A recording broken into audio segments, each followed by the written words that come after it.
Welcome, everyone, to the March 8th school board meeting. This meeting is now in session. I'd like to ask you all to please rise for the presentation of the colors by the Career Center Air Force JROTC. Color guard and hut. Harry, colors. Forward, arch.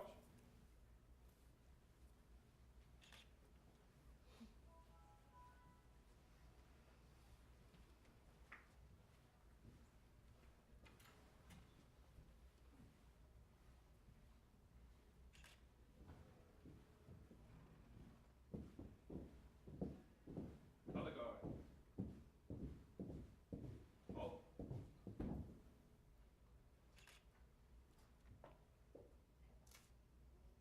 Post.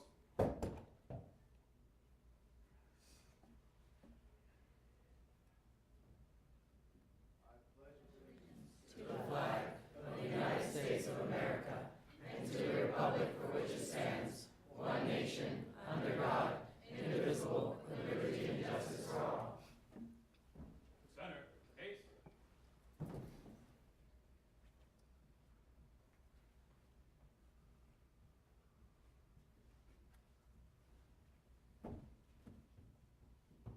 Forward, arch.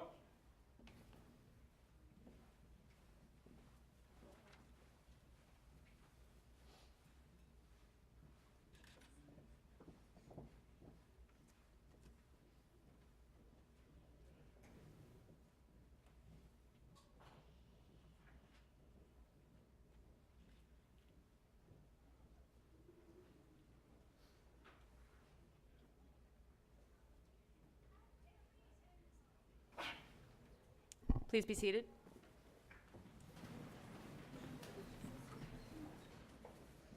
We very much appreciate our cadets coming and doing that ceremony for us. I did remember finally to thank them beforehand because they do always walk out before I get a chance to thank them.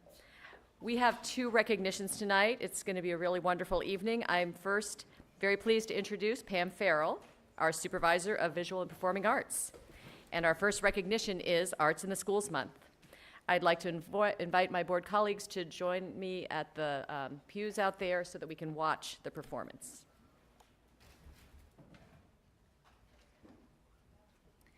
Good evening, school board members, Dr. Murphy, executive leadership team, and guests. In Arlington, every month is Arts in the School Month, but specifically March is a nationally recognized month where we celebrate the arts. This month, you will see performances happening throughout the county. A few to highlight: we opened the month with our Signature in the Schools program, where APS students used Homer's Odyssey when looking at immigration, the dreamers, and what we consider home. The program was called 12 Million Steps. Thank you very much for those who were there. It was wonderful. Then this past Monday, we hosted the Regional Scholastic Arts Ceremony at Washington Lee. Dr. Patrick Murphy attended, where we had over 2,300 submissions and over 1,000 student artists were awarded and recognized for their amazing talent. The Junior Honors Concert for Band, Orchestra, and Chorus is coming up on March 20th, Tuesday at Kenmore at 7 o'clock. I would be remiss not to recognize my colleagues, 170 fine arts teachers, for all the work they do each day in the schools, and my 2 colleagues, Kelly Breedlove and Allison Gilbert, who are unable to be here tonight, who coordinate our programs and work with our teachers. You can also follow us on the Arts Ed calendar on the website. Tonight, in celebration of March as Arts in the School Month, we have a short snapshot video and then followed by a live performance by our students. Thank you.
We're not as good at math in our timing, but.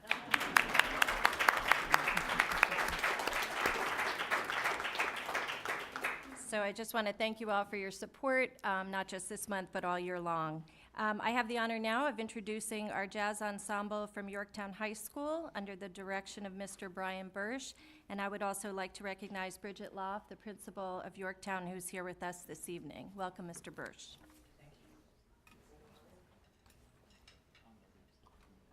Quick setup and we're ready to roll. All right, count it. 1, 2, 1, 2, 3, 4.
So you heard from Max Williamson on trombone, Aaron Sinha on alto sax. We have Josh Sokol on tenor sax. We have Jonathan Goulin and Joe Dinsmore and Andrew Johnson and Chris Goulin, and in the back, Cash Close and Kyle Hagerstrom. These students,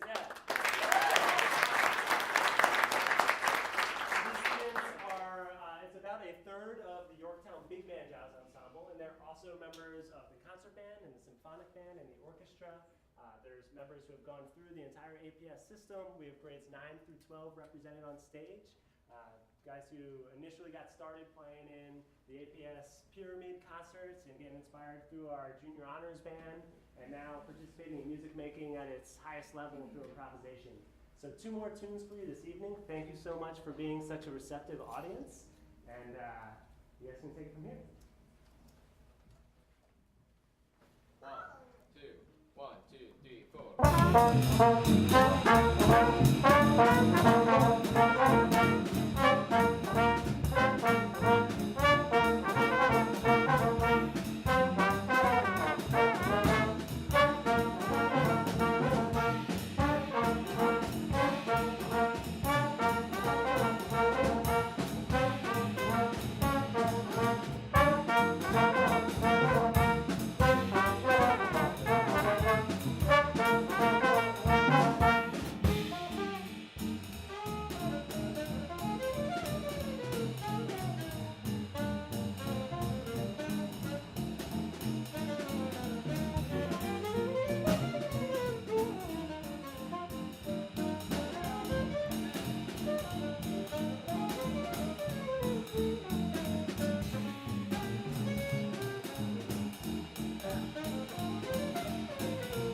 Bridget, do you want to come up?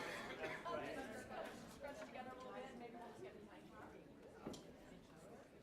closer so people kneel in front.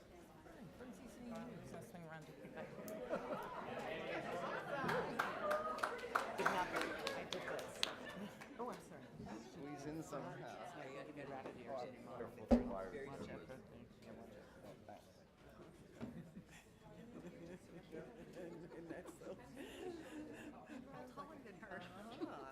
One, imagine that. 2, 3. Wait. 2. Thank you.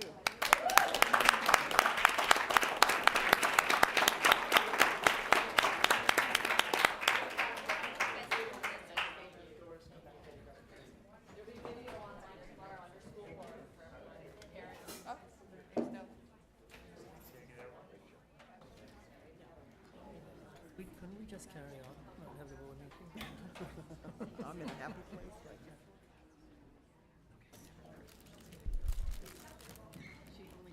While we're getting resettled, if there are parents out there, just make sure you know that on our website, under School Board and Meetings, you can find a high-quality video, downloadable, and it's always in segments, so you can literally download your kid's performance from our website tomorrow.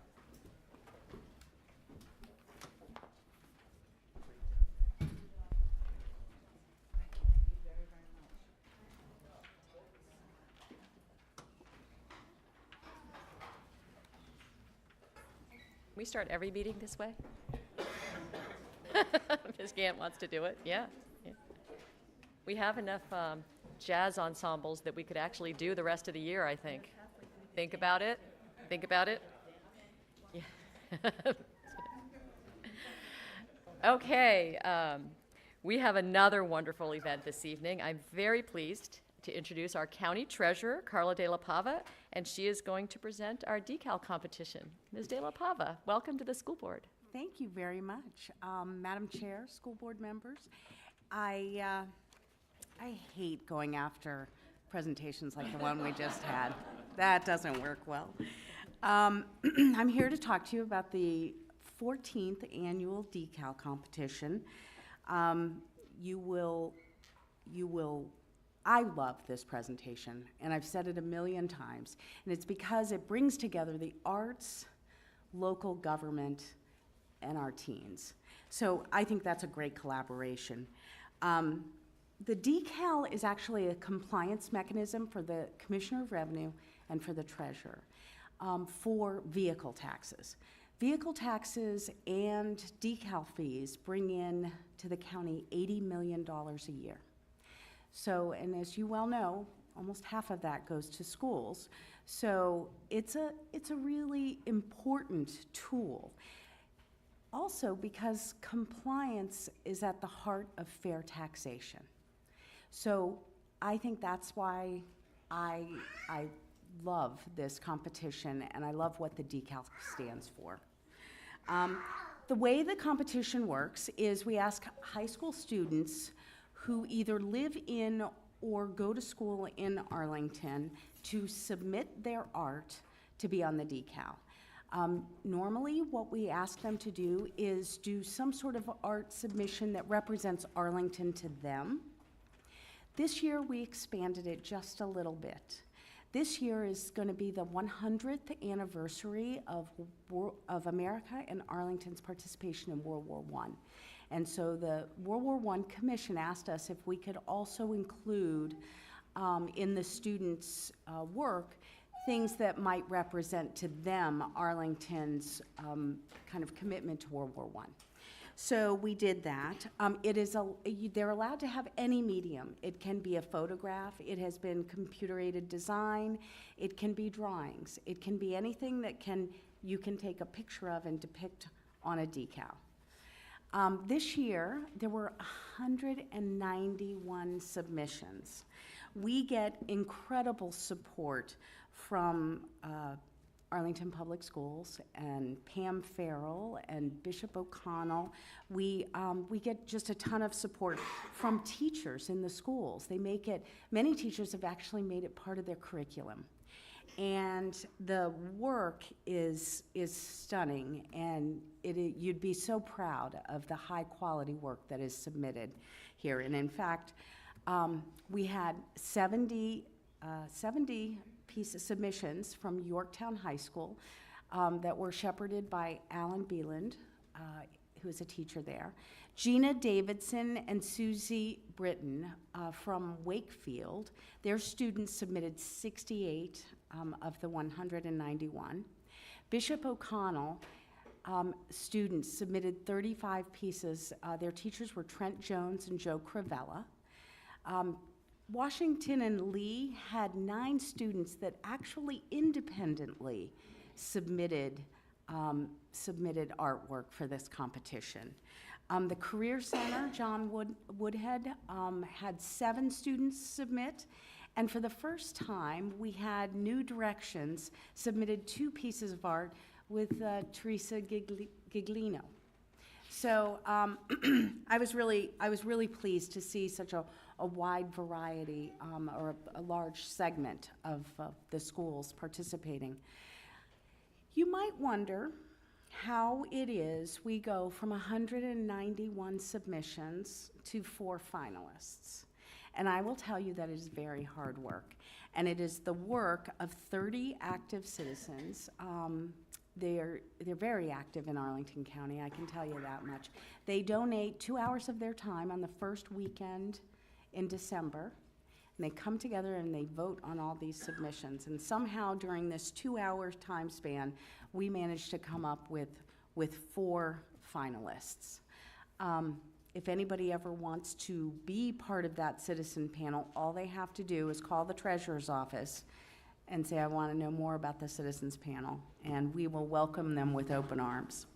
The website, I'm putting up a website here because if you go to this website, you can actually see all 191 submissions.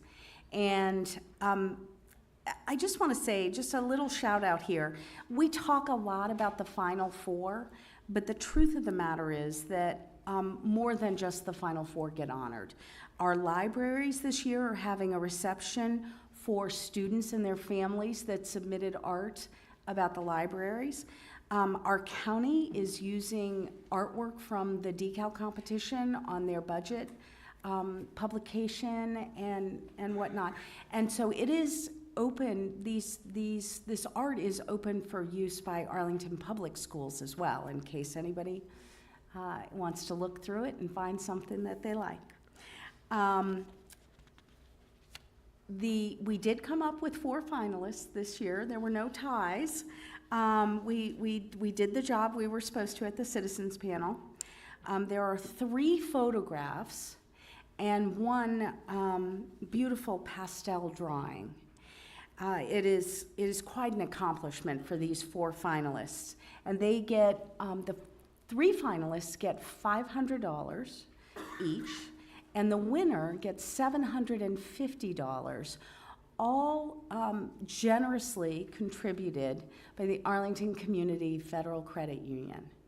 I don't know if you know Karen Rosales, the CEO of the credit union, but she is, she's wonderful, and she is very committed to both, well, all of the Arlington. She's committed to the kids, and she's committed to the arts. So she had a beautiful reception for the general public, for our students, their families, and it was really quite nice. And all 4 of the submissions can be seen in both of the Arlington branches of the credit union. I would be remiss not to mention our Arlington's ace reporter, Scott McCaffrey, and the wonderful Sun Gazette, because they kick off the voting. They kicked it off on December 7th, and it ended on January 17th. And I am sure that they were a big part of how we got 3,619 votes, which was 11% higher than last year. So I have the key to the get out the vote. But here's the part I love. And this is, votes came from every nook and cranny in Arlington County. And so I feel like it was very, very representative of the whole county. Madam Chair, if you would like to come down, I would like to introduce you to our winners and or our finalists and their teachers. First, I'd like to introduce Tom Bowles. He's from WNL, and he's in 11th grade. He entered, yeah.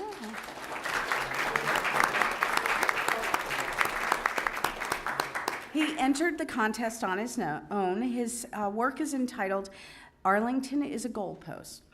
And Tom took a photograph every day for an entire year.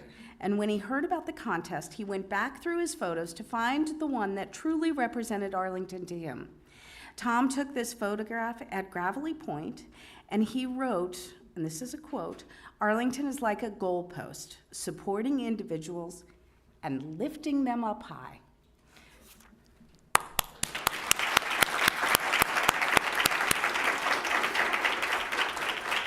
Next, I won't be able to introduce you to Maddie Heineman because she's not here tonight, but she's an 11th grader from Yorktown. Her teacher from Yorktown is Alan Beeland, representing Maddie. And her piece is called Summer Lights.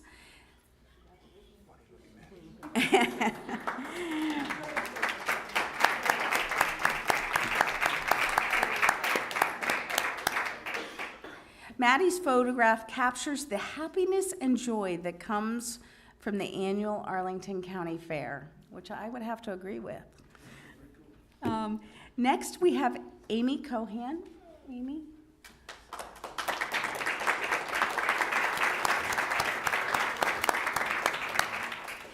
Amy is from Wakefield High School. She's in 11th grade.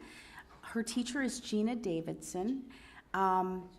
And the one fact you have to know about Amy is that her photograph, her artwork is already on your vehicles because she was last year's winner, and so they're on their cars this year. So yes, she's at the yeah. She did it.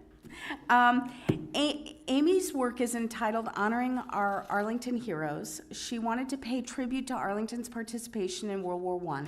She found the Cherrydale War Memorial, which was erected in honor of the residents who gave their lives in World War I. Those heroes, Amy wrote, represent the very core of the Arlington people. The desire to help people and serve a bigger cause is one of the best qualities that make Arlington the place it is today.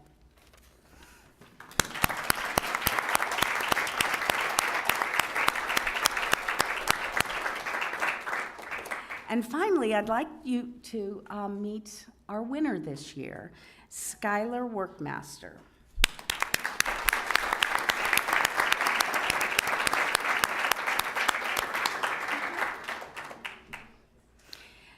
Skylar attends Bishop O'Connell. She's in the 11th grade, and this is her teacher, Joe Crivella. It is an interesting fact that this is Skylar's third year as a finalist. So she has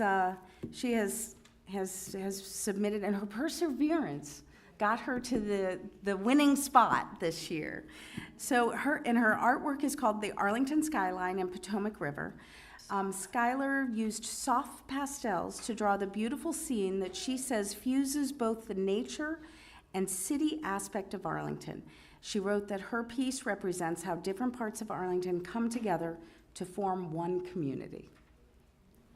Isn't that lovely?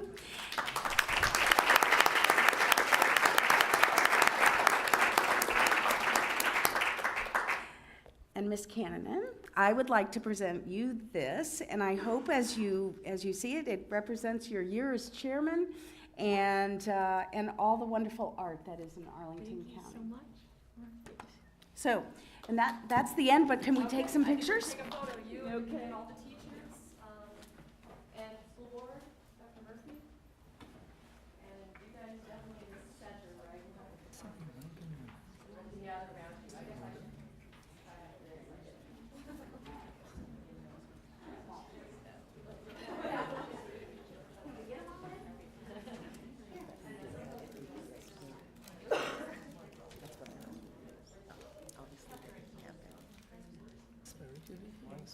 glad that didn't happen.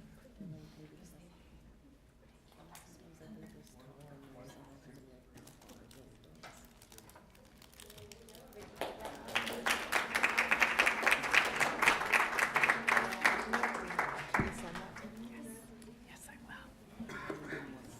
No, I didn't. I just don't get you.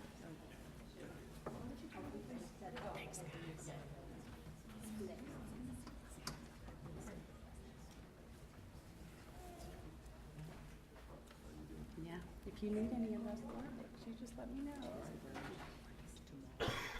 Okay. Thank you, everyone. That was a wonderful set of presentations. And we are now going to move on to the announcement section of our agenda. Just to let you all know, if you did come to celebrate with our students those 2 recognitions, this is often a time that families choose to leave rather than sit through the rest of our business meetings. So we do understand if you do depart at any point. We are at announcements. Thursday, March 16th, the school board will hold a committee of the whole meeting at 8:30 a.m. in the board conference room.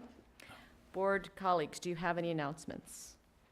Ms. Van Dorn would like to read a statement from the board. Good evening, everybody. At the start of our school board meeting on February 15th, just a day after the horrific school shooting at Marjorie Stoneman Douglas High School in Florida, we mourned the tragic incident with a moment of silence. There were no words then, and there are still no words that can adequately express our deepest sorrow. This was a senseless act of violence that took the lives of 17 beautiful young people and teachers. Today, we wish to remember the victims and express our deepest condolences to the families and friends of all who suffered from school violence. Over the last few weeks, we have heard many calls for action. Students here in Arlington and across the nation are asking elected leaders to address this issue and to keep them safe. Arlington parents have also reached out to us concerned about our students' safety. We urge parents, staff, and students to continue to talk with each other, to listen, and to be tolerant of differing opinions as we engage in this ongoing dialogue. We also continue to remind all staff, students, families, and the community that if they see something, say something. We urge our legislators at the state and federal level to act now to support and strengthen our local efforts to ensure student and staff safety.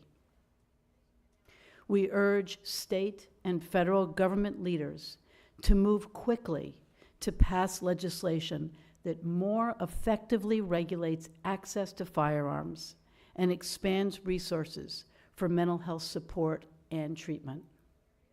For our part, we respect our teachers and do not support arming them. Instead, we will focus on providing them with the tools they need to teach our children and support the whole child. We are also asking Dr. Murphy to look at the many current policies and safety precautions in place to ensure that they are being maximized by our educational leaders to protect our students and staff. The violence against our children and schools and in communities needs to be stopped. We cannot compromise or delay school safety. A copy of this statement will be sent to our local, state, and federal officials. With the support of our community and our legislators, we need to work together to find a way to ensure that we do not need to take another moment of silence for any more victims of school violence in the future. Thank you. Thank you, Ms. Van Dorn, and I would like to thank you, Ms. Van Dorn, and I would like to thank the entire school board for coming together to work on this statement. I'd like to thank Dr. Murphy as well as his staff for also supporting us as we put this together, and also Dr. Murphy has done great work along with his staff in terms of supporting our students as they have chosen to express their voices. Also, and those are our students, for example, some of them, and there were many more, but also supporting all students, whether they chose to participate in demonstrations or not, and also ensuring that we do have secure and safe schools. I know a lot of work has been done in the last month, last several weeks on that. And with that, Dr. Murphy, would you like to make some additional announcements? Yes. Thank you, Dr. Cannon. Then change the slides here. So I'd like to dovetail with the comments of Ms. Van Dorn and really the entire board, and just remind and update the community about a couple of steps we've taken here in the last several weeks. The first is that we continue to put many of the practices that we have in place regarding safety and our safety drills, reassuring our communities. I do want to remind everyone that one of the vehicles that we have for communicating information very quickly to families in the community is the APS School Talk.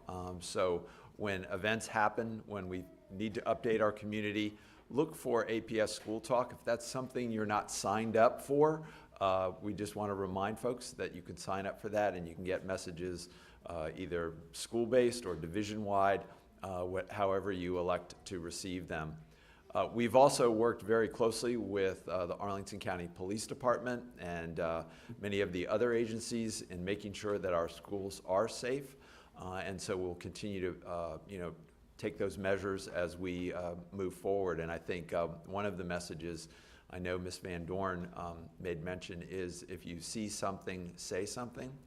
I know that sounds good, by the way. I know that's catchy, and I know, yeah, I believe that. But the next step is to practice it.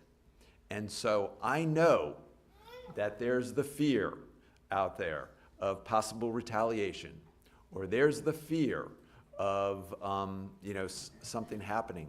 But there's even a greater fear, and it's really stepping up and talking to an adult, talking to a family member when something happens, or there's a caution out there, that I encourage folks to take that next step.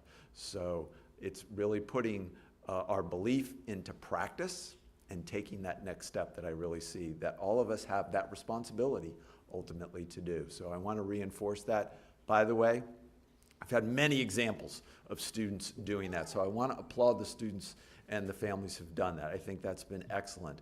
But I know there's a fear that comes into play sometimes, and I just want you to know that we're there, we're going to support you, and we're encouraging that.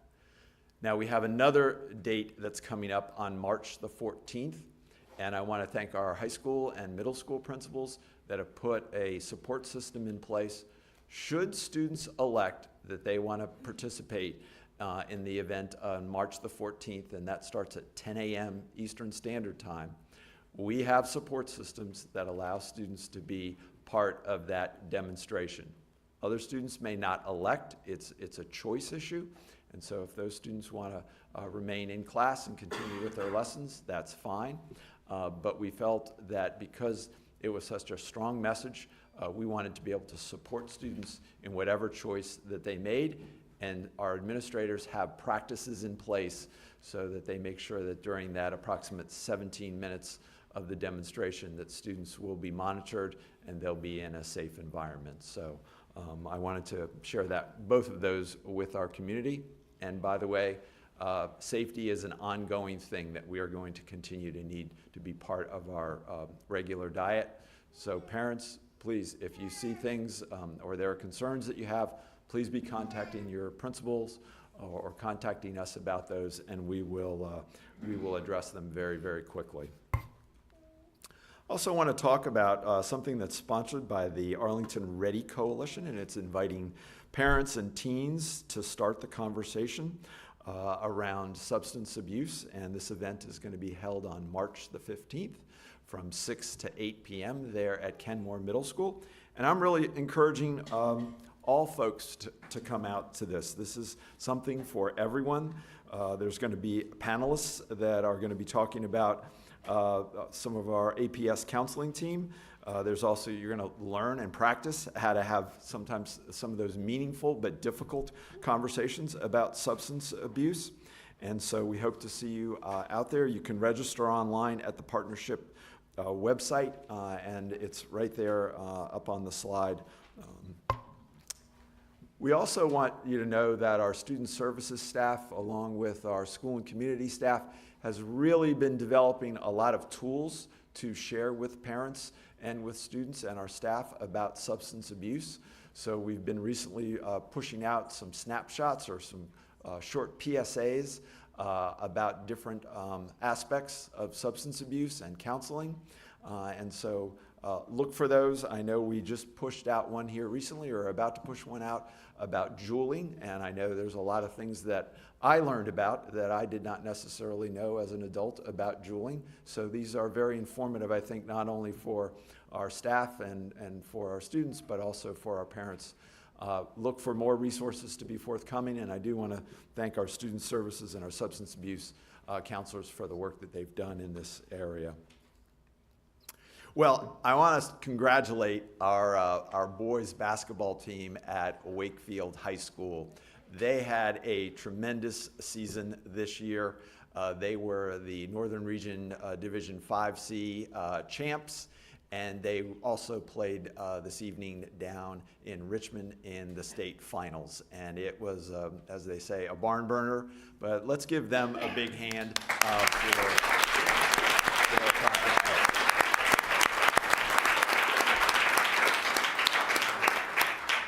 I know they are en route home. I was speaking with Dr. Wilmore, and while I know there's a little bit of disappointment, they have a lot to be proud of, and I know they also have a number of underclassmen that are returning next year, so they will continue to have a very, very strong team well into the future. And a big congratulations also goes out to Tony Bentley and his entire staff, and Noel Deskins, who's the activities director down there at Wakefield. So we'll welcome you back with open arms, guys. All right, we also heard about Celebrate Arts in the school month. You got a snapshot of that this evening from Pam Farrell and the team from Yorktown High School, but there's a number of different events that are coming up here. At tomorrow, March the 9th, Abington is celebrating CETA Arts Integration. It's part of a program with the Kennedy Center. Hoffman Boston has an all-school show. At Wakefield, Thomas Jefferson has a musical Shrek on March the 17th. And then on March the 22nd, the Navy Band concert is going to be held at Yorktown. So a host of different events that are occurring. We want to recognize our national, part of National Social Worker Month, our social workers here in school. They bring about positive change. They're also an important link to our focus of our fifth strategic plan goal, the whole child, and we just want to make sure that we celebrate them across APS and also thank them for the work that they do as advocates and champions for our kids.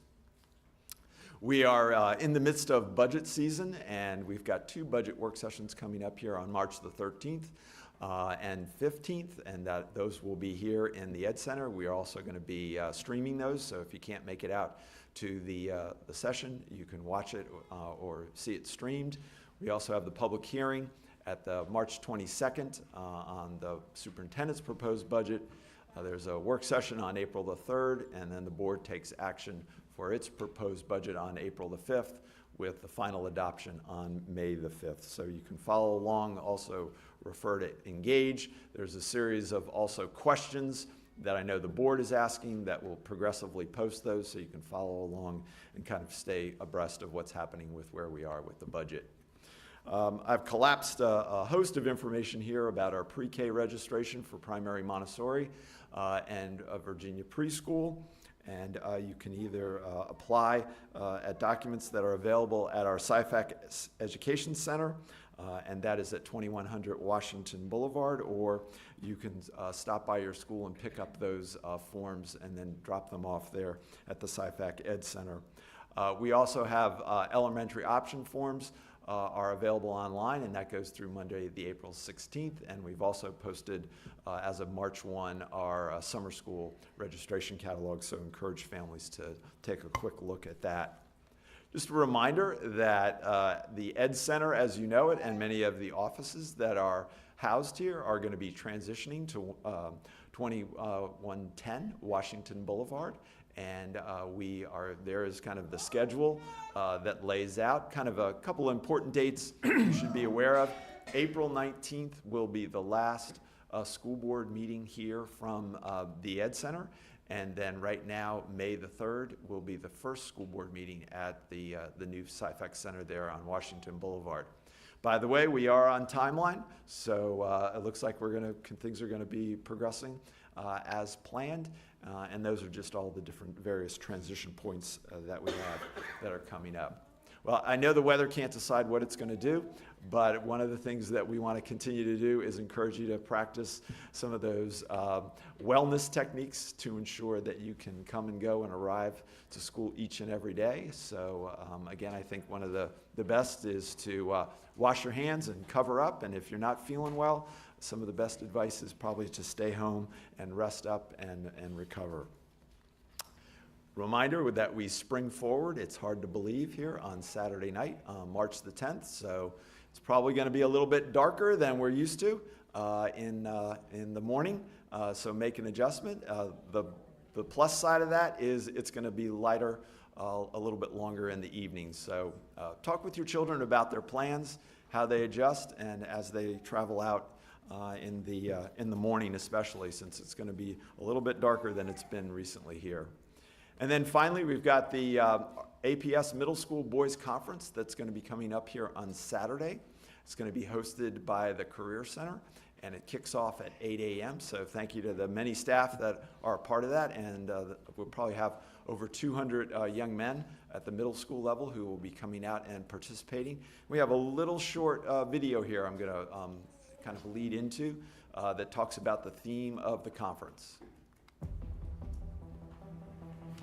My superpower is... My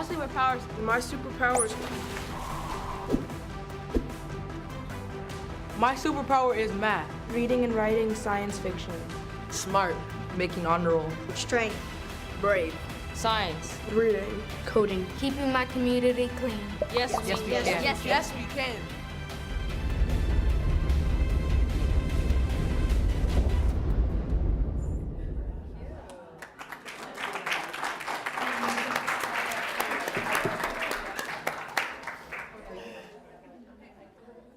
Okay, we got to get onto our consent agenda because there are a couple of children in the audience that want this to happen.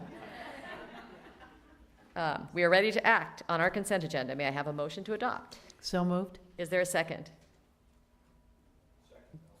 Okay, all in favor, please say aye. Aye. Any opposed? Motion passes 5-0. And I'd like to announce that under consent, the board made 2 personnel appointments. I am very pleased, first, to introduce Kim Graves, who has been appointed the principal of Drew Model Elementary School. Ms. Graves.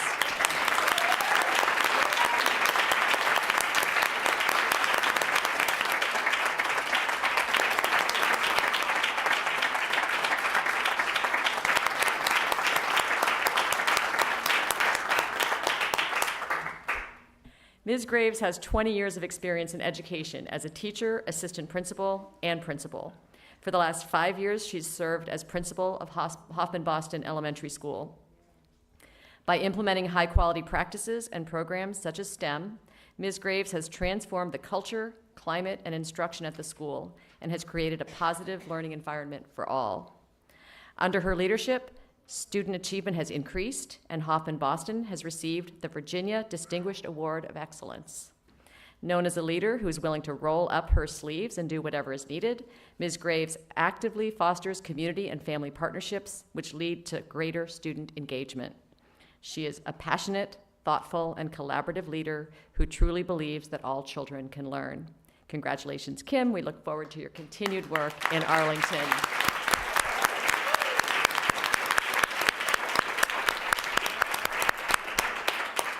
And Ms. Graves, I know you have many supporters, including many at this table, but if you would introduce us to your core team that you brought along, we would love to meet them. I did, and if you didn't already know, this is little Mrs. Addison.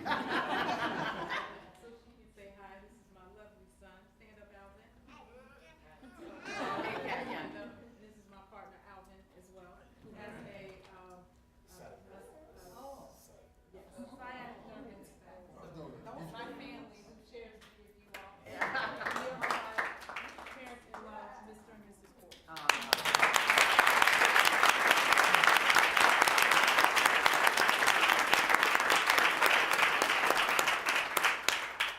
thank you all so much for coming out. And we really do want you to know that we think the world of Ms. Graves. We're very, very proud of her, and we know you're going to do great things going forward. I would also like to share that the board reappointed Wendy Pilch as Interim Director of Early Childhood and Elementary Education. Ms. Pilch?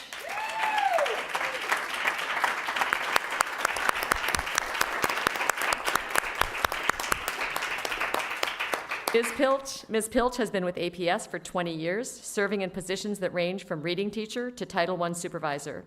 She has also served as an interim assistant principal, and for the last 2 years, she's been the interim director of early childhood and elementary education. In this position, Ms. Pilch has consistently provided high-quality coaching and support, focusing on everything from professional learning communities to relevant and engaging instructional strategies to master scheduling. She has partnered closely with schools and offices throughout APS to build innovative summer school programs that meet the needs of individual students. Most recently, she led the community process for the Montessori program move to the Patrick Henry site. Her years of experience in APS provides her with the background needed to continue leading early childhood and elementary education. Thank you, Ms. Pilch, for your continued work.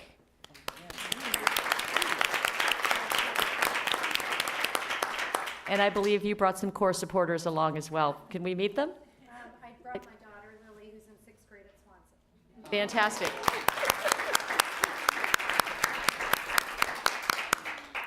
All right, we're very excited to have you both continuing with APS. We did make one additional appointment this evening on consent, and that was to name Mr. David McBride, the principal of Kenmore, as the staff representative to the Advisory Committee on Transportation Choices. In addition, under consent, we approved 4 facilities items. They are the final design for Yorktown's internal modifications, the Randolph Window Replacement Phase 2 contract award, the determination to use construction management at risk delivery method for the Education Center renovation, and a contract amendment for construction manager advisor services for the Abingdon project. These were all items that we saw for information at recent school board meetings. And finally, we, on consent, received the mathematics briefing. And Dr. Natras, thank you for overseeing the Department of Mathematics briefing on that. It's a strong program. What's it? Oh, yes. Thank you, Ms. Ellis. Thank you for your great work. There she is. Our mathematics supervisor. Yes. Thank you for coming. It's a great report. Math continues to be strong in Arlington. Some new opportunities for more types of students. It's really a great program, and we look forward to your in-person presentation next year. What we do is to keep our meetings moving along. Certain topics we see every other year. So we appreciated this briefing, and we'll see you at the podium next year. Thank you so much for that. Okay, and we are moving on to our next section. And again, we do understand that at times like this, families and supporters move on to the rest of their evening. So we totally understand that, but we will move on to citizen comment on non-agenda items. Ms. Elliott, we do have speakers this evening? Yes, ma'am. We have 12 speakers. Okay, I will begin by reading the speaker guidelines. The school board welcomes public comment and generally allows up to 30 minutes for citizen comment on non-agenda items at regular board meetings. If you have not signed up online but would like to speak, you must submit a speaker slip to the clerk before the agenda item you wish to speak on is called. Speakers are called in the order in which they sign up. Each speaker may speak for up to 2 minutes, and there's a timer to help you keep track of your time. Speakers should conclude their remarks when the buzzer sounds. All comments should address a matter related to Arlington Public Schools. Speakers should be courteous and address their comments to the entire school board. Generally, school board members do not respond to public comment at meetings. If you have written comments, please give them to the clerk to distribute to the board. And we do ask the audience to refrain from applauding, as it takes time away from the next speakers, and a visual sign of support is one that we found works quite well in this room. So with that, Ms. Elliott, would you please call the first speaker? All right. Actually, I will call up the first 3 together because they are students and they are all speaking on the same topic. So they are Ellie Rosenberg, Brita Hodges, and Christine Gillen. If you 3 would like to come up together. Oh. There are 4 of you. Okay.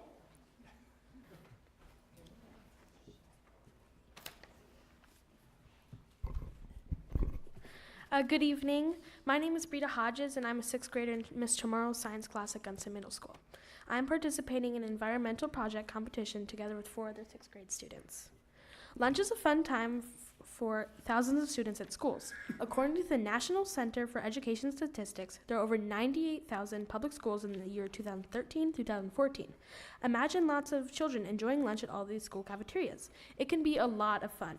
But now, imagine seeing the food they don't eat in the many trash cans in those cafeterias. What are schools doing with all the food that's not eaten?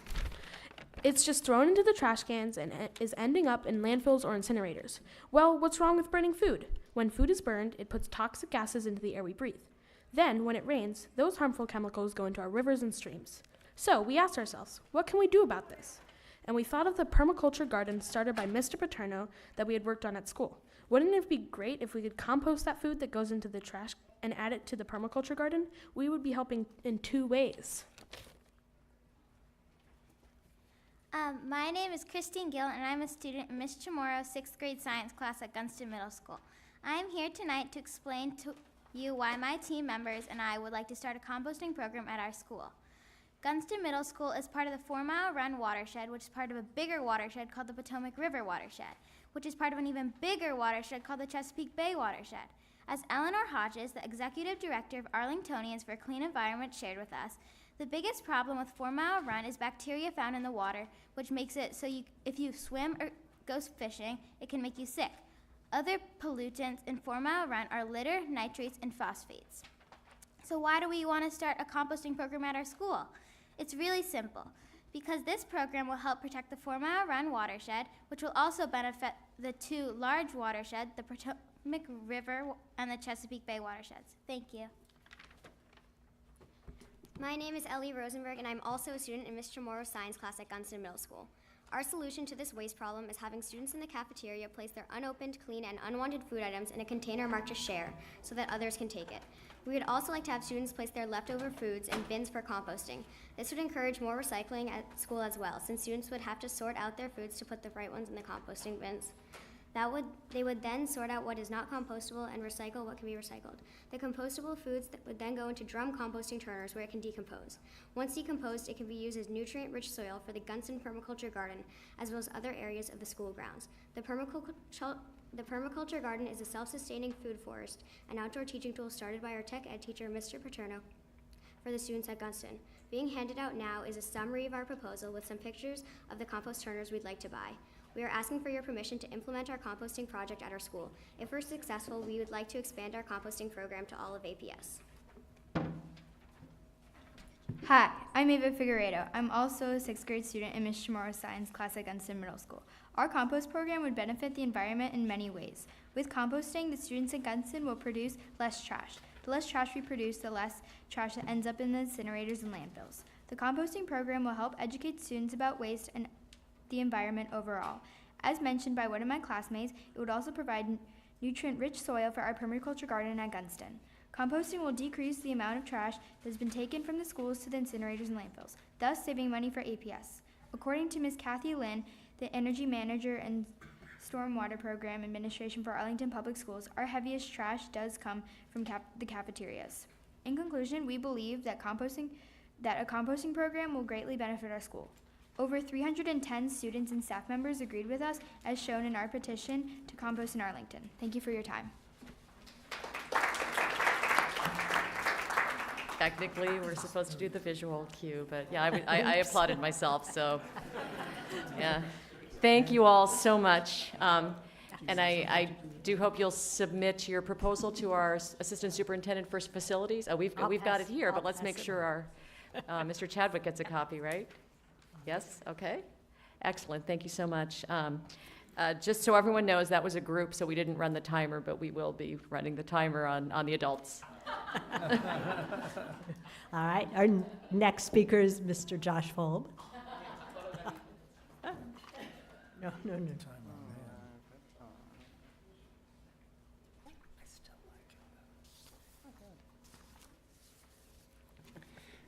My name is Josh Folb, Compensation Chair for the Arlington Education Association. Before I speak, a moment of personal privilege. I congratulate Ms. Graves on her appointment to Drew.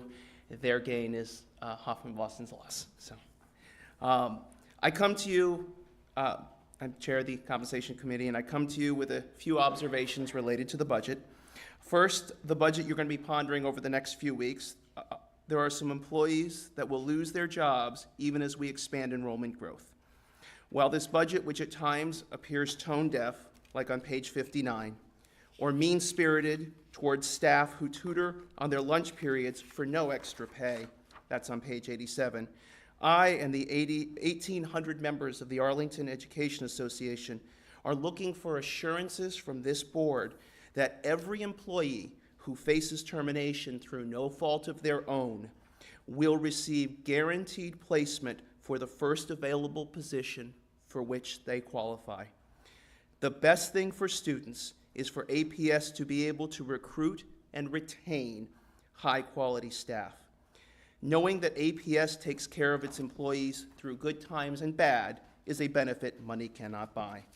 But finally, given the cuts are being proposed that seem to hold technology harmless, I have a question about a number on page 317 of the proposed budget.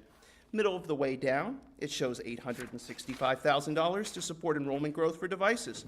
Knowing that the growth is 1086, about 50 staff, we take it to 1123, simple division would suggest that APS spends about $770 per unit, or if we do a little more math, it's about $1.5 million per grade level 2 through 12.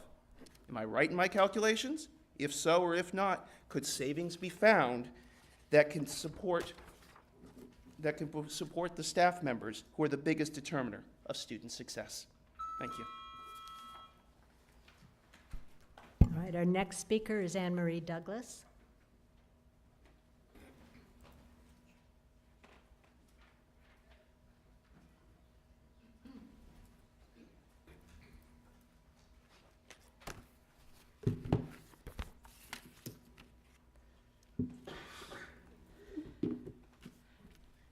Hello. Hello. Hi, thank you for letting me speak tonight. I'm here to talk about the windows of the soul, and I understand I have 2 minutes, so that's one for each eye. My main message is we as parents have a right to know how long our children have been on their school-issued devices. We want a quantifier that will bridge the homeschool connection. This does not even count the blue light exposure from the smart boards and or the screen time from their personal devices. Two things. Montgomery County, Maryland's Chief Technology Officer recommends taking eye breaks for 1 to 2 minutes every 15 minutes. The retina of a child does not distinguish between education and entertainment when using a digital device. The good news is looking into the distance while outside oxygenates the eyeballs and bends the ciliary muscle from a contracted to a relaxed position. And I have a diagram for all that. Even if we read too much, we still need to look off into the distance. Outside. Not above our iPads, that's only like 20 feet to the wall. Okay. All right. Apple Inc. devices or sensory deprivation devices overtax the visual cortex and displace skills among many other unintended detrimental consequences, but I only have 2 minutes. So the 3 take-homes about real apples. They're grown at nature's pace. They can be picked by the children, grown by the children. They can experience the whole life cycle. They nourish the body and the mind, and inside there are seeds that lead to an infinite amount of apples, a good investment for the future. If we want our children to save the earth, they need to have the time and space to fall in love with nature. www.screensandkids.us. Thank you. Thank you. Oh, I'm on time and under budget. That's awesome. Thanks. Our next speaker is Brian Bursch.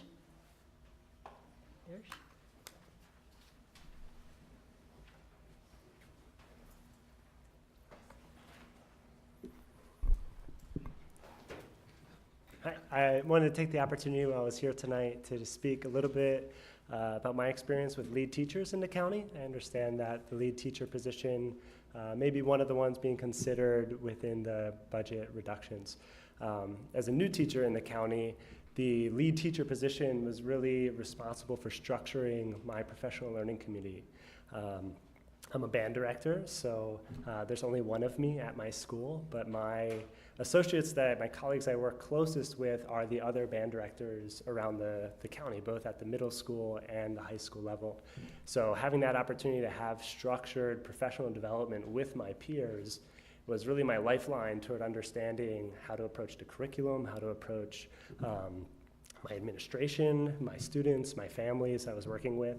It was entirely, completely invaluable to my initial professional growth within this county. It was also something that I was really excited about as being a potential professional development opportunity for me, knowing that there was opportunity for growth and that I could someday become that lead teacher. And after 7 years, this year, my first year being able to serve in that role as lead teacher, it's been really exciting to be able to give back and establish a learning community in which we can continue to connect with one another, to do our joint county jazz band concerts and marching band concerts and concert band concerts and percussion ensemble concerts. Most of the concerts that we do at some level are collaborating with each other, either across the county or within our pyramid. And having that opportunity to work with one another to make that happen, that's how we're able to do it. So. Yeah, it's one of the things that has been most valuable for me as a teacher in Arlington, and I want to just make sure that that experience was heard as it's being considered. Thank you. All right, our next speaker is Christopher Hernandez.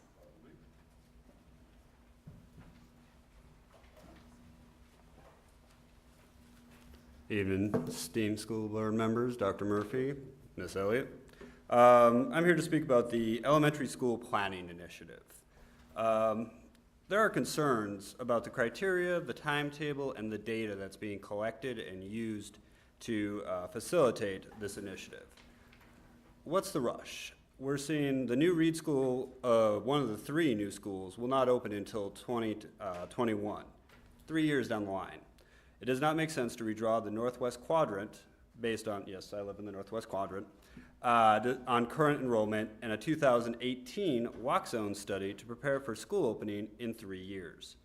Recent history has shown that the 2021 data and needs of the planning committees will be very different than what we are seeing now in 2018. The initiative does not consider essential citing criteria such as areas of growth targeted for county development, such as the EFC, option school siting needs, enrollment data for option school settings, transportation distances, and times for option students. Unlike planning unit changes, the decision to move an option program all the way across the county or even a few blocks is not something that can be easily corrected. The risk of moving an option school far from a current location may have unknown capacity consequences and attendance. People may just not be willing to travel that far to attend one. On the wall, we have the mission. Arlington Public Schools instill a love and learning in the students and prepares them to be responsible and productive global citizens.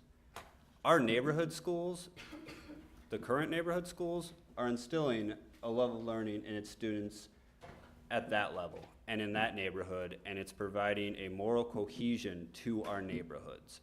And the thought of possibly, we understand that nothing is firm yet, possibly ripping a middle school out and transporting the students to another area could have devastating effects on the neighborhood and the places people have chosen to live and make their life. 17 seconds left. Thank you very much for your time. Thank you. All right, our next speaker is Dawn Jessen.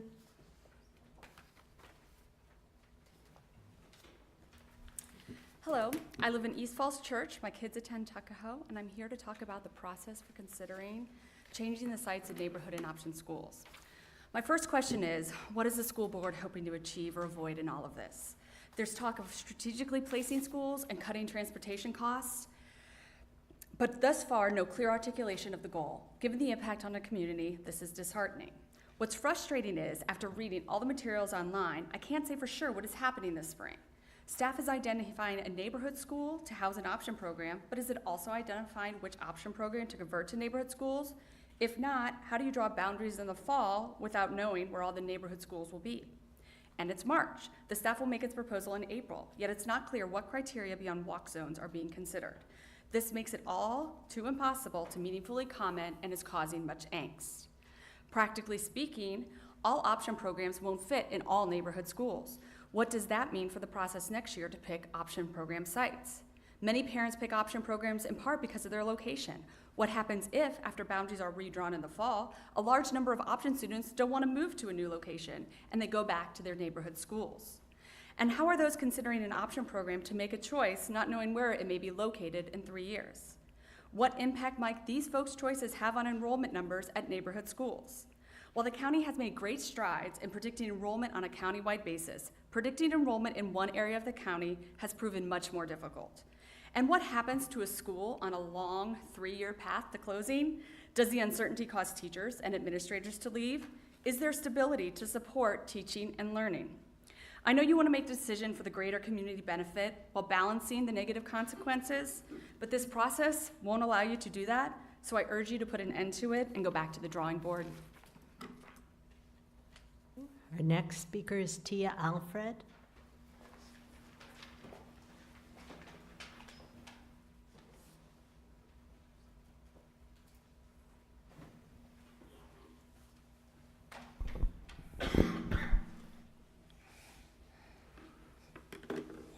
I brought my committee here to support me. I'm here tonight to bring to your attention that on February 14th, my daughter was called the N-word at school by a white male classmate.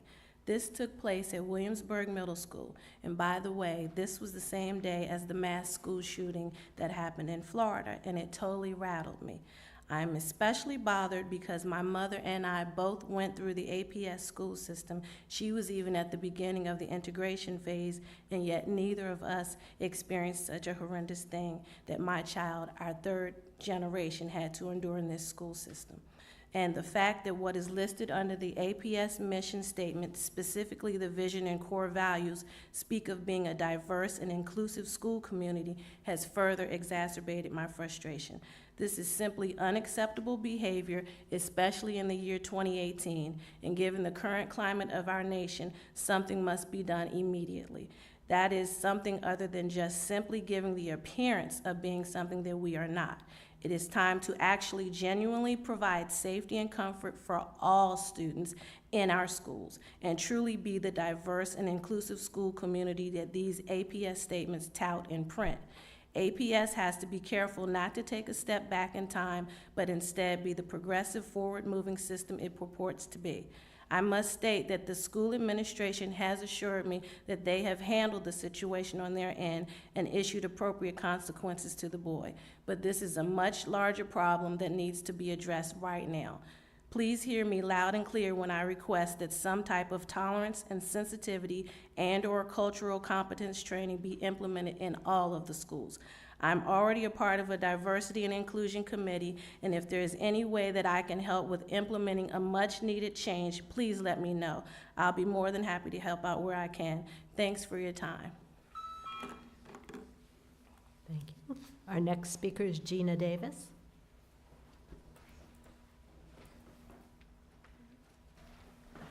So I didn't really prepare anything. You guys might recognize me from earlier on in the board meeting from the decal competition recognition. The decal competition is one of, I think, 15 competitions that I do for my art students. I've been here at APS lovingly for 25 years, all 25 years at Wakefield. Sad loss for our basketball team. But the reason why I'm talking to you, and sorry, I'm nervous, I can talk to 174 of my students, but not to you guys. And I'm not saying that for you to feel sorry for me, although you should feel a little sorry for me. I have 174 students. But anyhow, let me get the shakes out. One of the items on the budget was getting rid of the arts specialist. And the reason why I pointed out the 15 competitions and the 174 students is without the help of our art specialists, I don't know that I would be able to have the level of achievement, and I know you guys have seen me more than once here for the National Scholastics competition and other competitions, without the support of the art specialists. I have actually, incidentally, the National Scholastic Arts Calendar right here, and it is a photograph of one of my student national medalist winners from last year. It's one of 12, which is, only 12 months in the year. It's kind of cool. And without the support of our art specialists, with the amount of things that a teacher has to go through every day, it's almost an impossibility to be able to keep our sanity and to be able to, without the support of Pam Farrell and Allison Gilbert. They do so much for us to keep Arlington at the national standard. I know my time's almost up. I just wanted to point out that last year, 21 national medalists came from Arlington County. Only 17 came from Fairfax County, where I live, with the 25 comprehensive high schools they have there, and with the 4, including HB Woodlawn that we have here, our national presence is fantastic. Thank you. All right, our next speaker is Mary Hannah Klontz.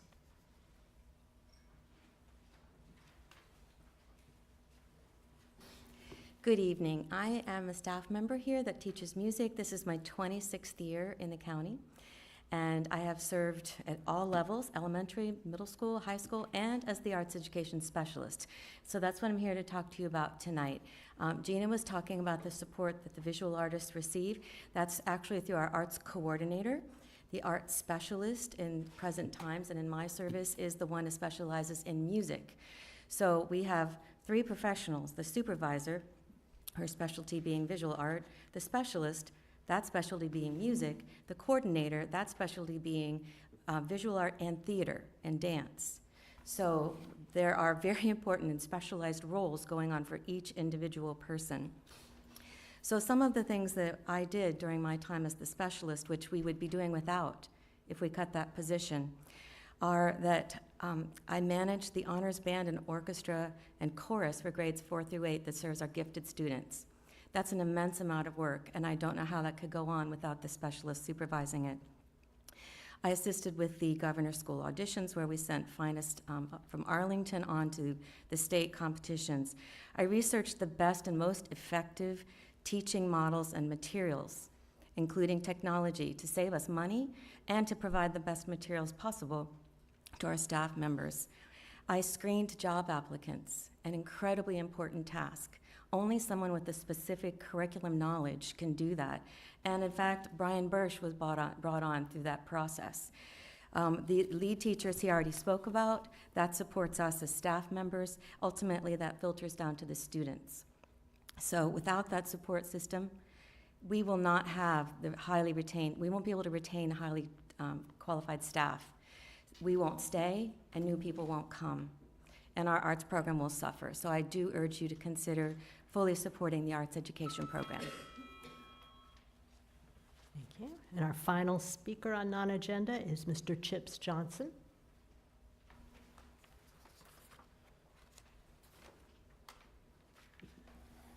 Good evening, School Board, Superintendent, Mr. Chadwick.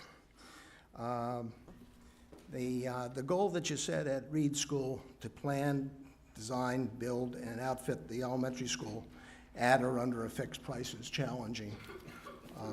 But the attention to, you're requesting a financial range of options for the board to choose from, and it was worth a try. But attention paid to some ill-conceived schemes that should have been dropped seem to distract from the 100% effort to arrive at an optimal scheme for within the budget. Surprisingly to some, the process has produced a widely accepted scheme, the integrated scheme, and it respects and protects the special attributes of the Reed property that serve the everyday needs of our part of the county. You should be proud of what you've achieved. Your next step is to find a way to fund the integrated scheme. For instance, maybe the county has a requirement to acquire additional recreation space, in which case maybe you could sell the land to the county and get some money. The acceptance of any of the other 3 options that should be avoided They range from a bad nightmare to civic vandalism. They disgrace APS, they would scar the community, and they disrespect Arlington County's insistence on and national reputation for excellence in civic planning and development. I thank you for your listening and wish you success in however this thing expires. Thank you.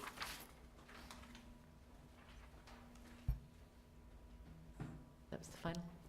Okay, I want to thank everyone very much for coming out tonight. We are going to move on now to our monitoring items, and the first is the superintendent's update on the 2017-2018 action plan. Dr. Murphy.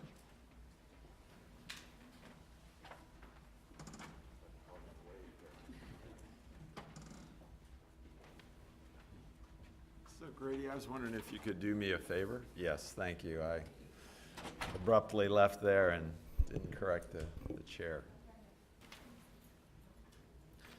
All right, I'm going to provide us a little bit of an update on some of the various initiatives and projects that we have transpiring throughout the remainder of the year. You are going to hear from Dr. Natras here in just a minute about two of our particular policies, acceptable use and inclusion. And then the most recent non-agenda item speaker, we're going to speak directly to where we are with Reed and some information for the Reed School that we've pushed out, and Mr. Chadwick's going to assist me with that. I do want to just update everyone as far as where we are with Group 1, which is dealing with policies and policy revision, and that's around the school facility naming policy criteria. We're sort of transitioning from staff developing draft naming criteria proposal to then the staff creating the criteria to bring forward to the board here in April and May. What then will happen with that is those will move into, that information will move into committee for us to first look at the 4 school projects that are coming online that require us to look at the naming policy and PIP. And then part of that will be sort of a second-pronged approach to look at developing and recruiting an ad hoc committee to look at addressing the naming, the current name of Washington Lee High School.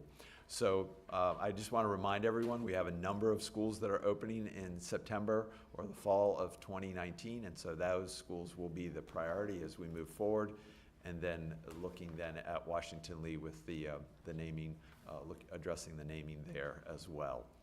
So let me now transition to Dr. Natras. She's going to talk to you a little bit about where we are with some of our acceptable use and the recent work that the group did, I believe, last week, and how that's progressing, and then also talk about inclusion.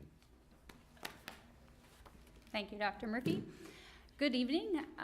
As you know, we have been working particularly carefully over the last couple of months on the acceptable use policy, which is now policies, which actually have doubled from the last time we talked about them, and I'm going to explain that in just a moment. So you see up here actually 4 policies. When we started this process, we actually started community conversations last May and really began digging into our current policies right around November, December. We launched with a community meeting November 15th, and we looked at 5 current APS policies. Originally, we thought we were going to be able to take those 5 and turn them into 2. Over the last couple of months, we've really looked at what's in each of those policies, as well as looked at models across the country in terms of what we're seeing with acceptable use, and we are going to recommend that we move from 5 to 4. One of the 4 has already been approved. It is 45-2, which is the internet policy that was approved on February 1st. That one really focuses on filtering and state guidelines. Then we really started the drafting process in January for the acceptable use policy that we've been talking about. And through that process, we determined that we really want to bring forward an electronic technologies acceptable use policy for students, as well as one for staff. We feel like those are separate policies. One kind of lives in the human resources staff side of things. The other lives in student, family, community use for electronic technology. So that's why you see 2 there. We currently are in the process of finalizing the draft for the student policy, and that's the one we will bring forward to the board first. So you can see the timeline there. We had a community meeting in November. We've been drafting with a team of teachers, principals, instructional technology coordinators, folks from Information Services and the Department of Teaching and Learning, and have now been taking that draft out to the community. We had a community meeting Monday night. We worked on the policy last night with the Advisory Council on Instruction. We have an online input form that's out that launched March 6th. It will be open through the 16th, and then we hope to bring that draft forward to you on March 22nd for information. Then we have a couple of weeks before action.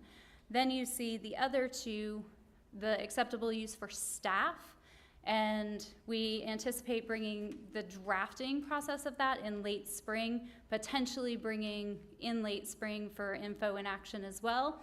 And then we also have decided that we believe the acceptable use of social media needs to be a separate policy. It already is a full-page policy, and there's so much that changes with social media so rapidly that we feel like it really needs its own policy, and that's why you see those 4.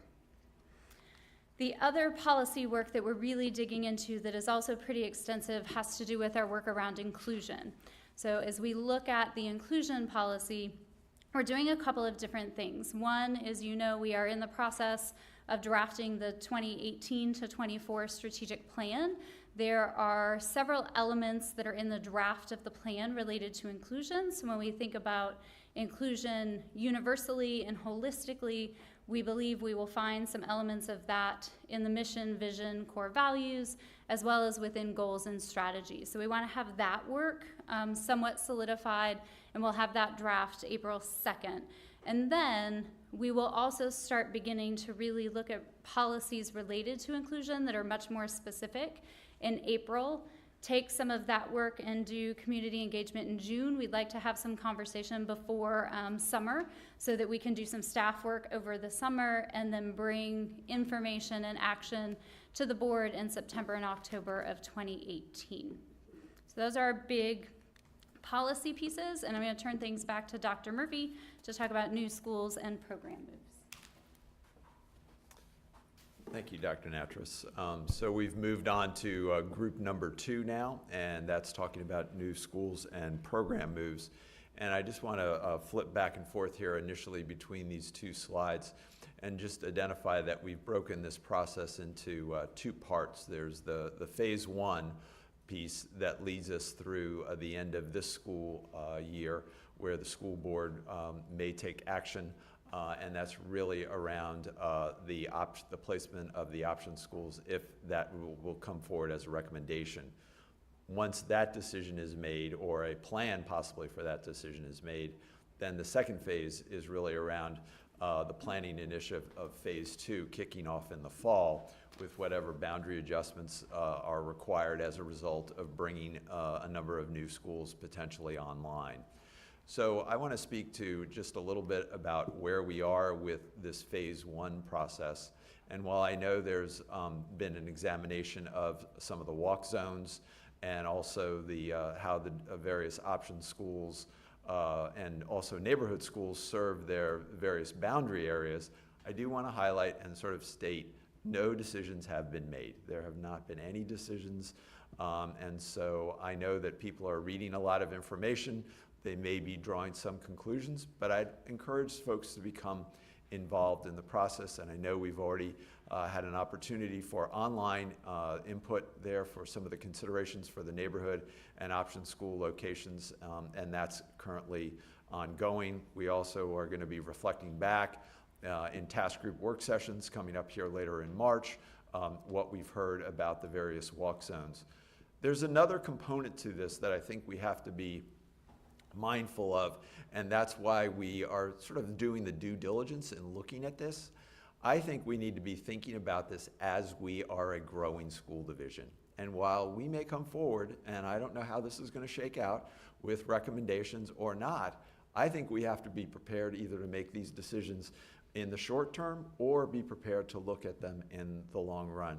And it's really I think it's staff's responsibility to inform the board as far as what that may look like, and then have your thinking as well as the community's thinking weigh in on this. So it's a bit of a due diligence. It's also an equity issue because we have many programs that are option programs.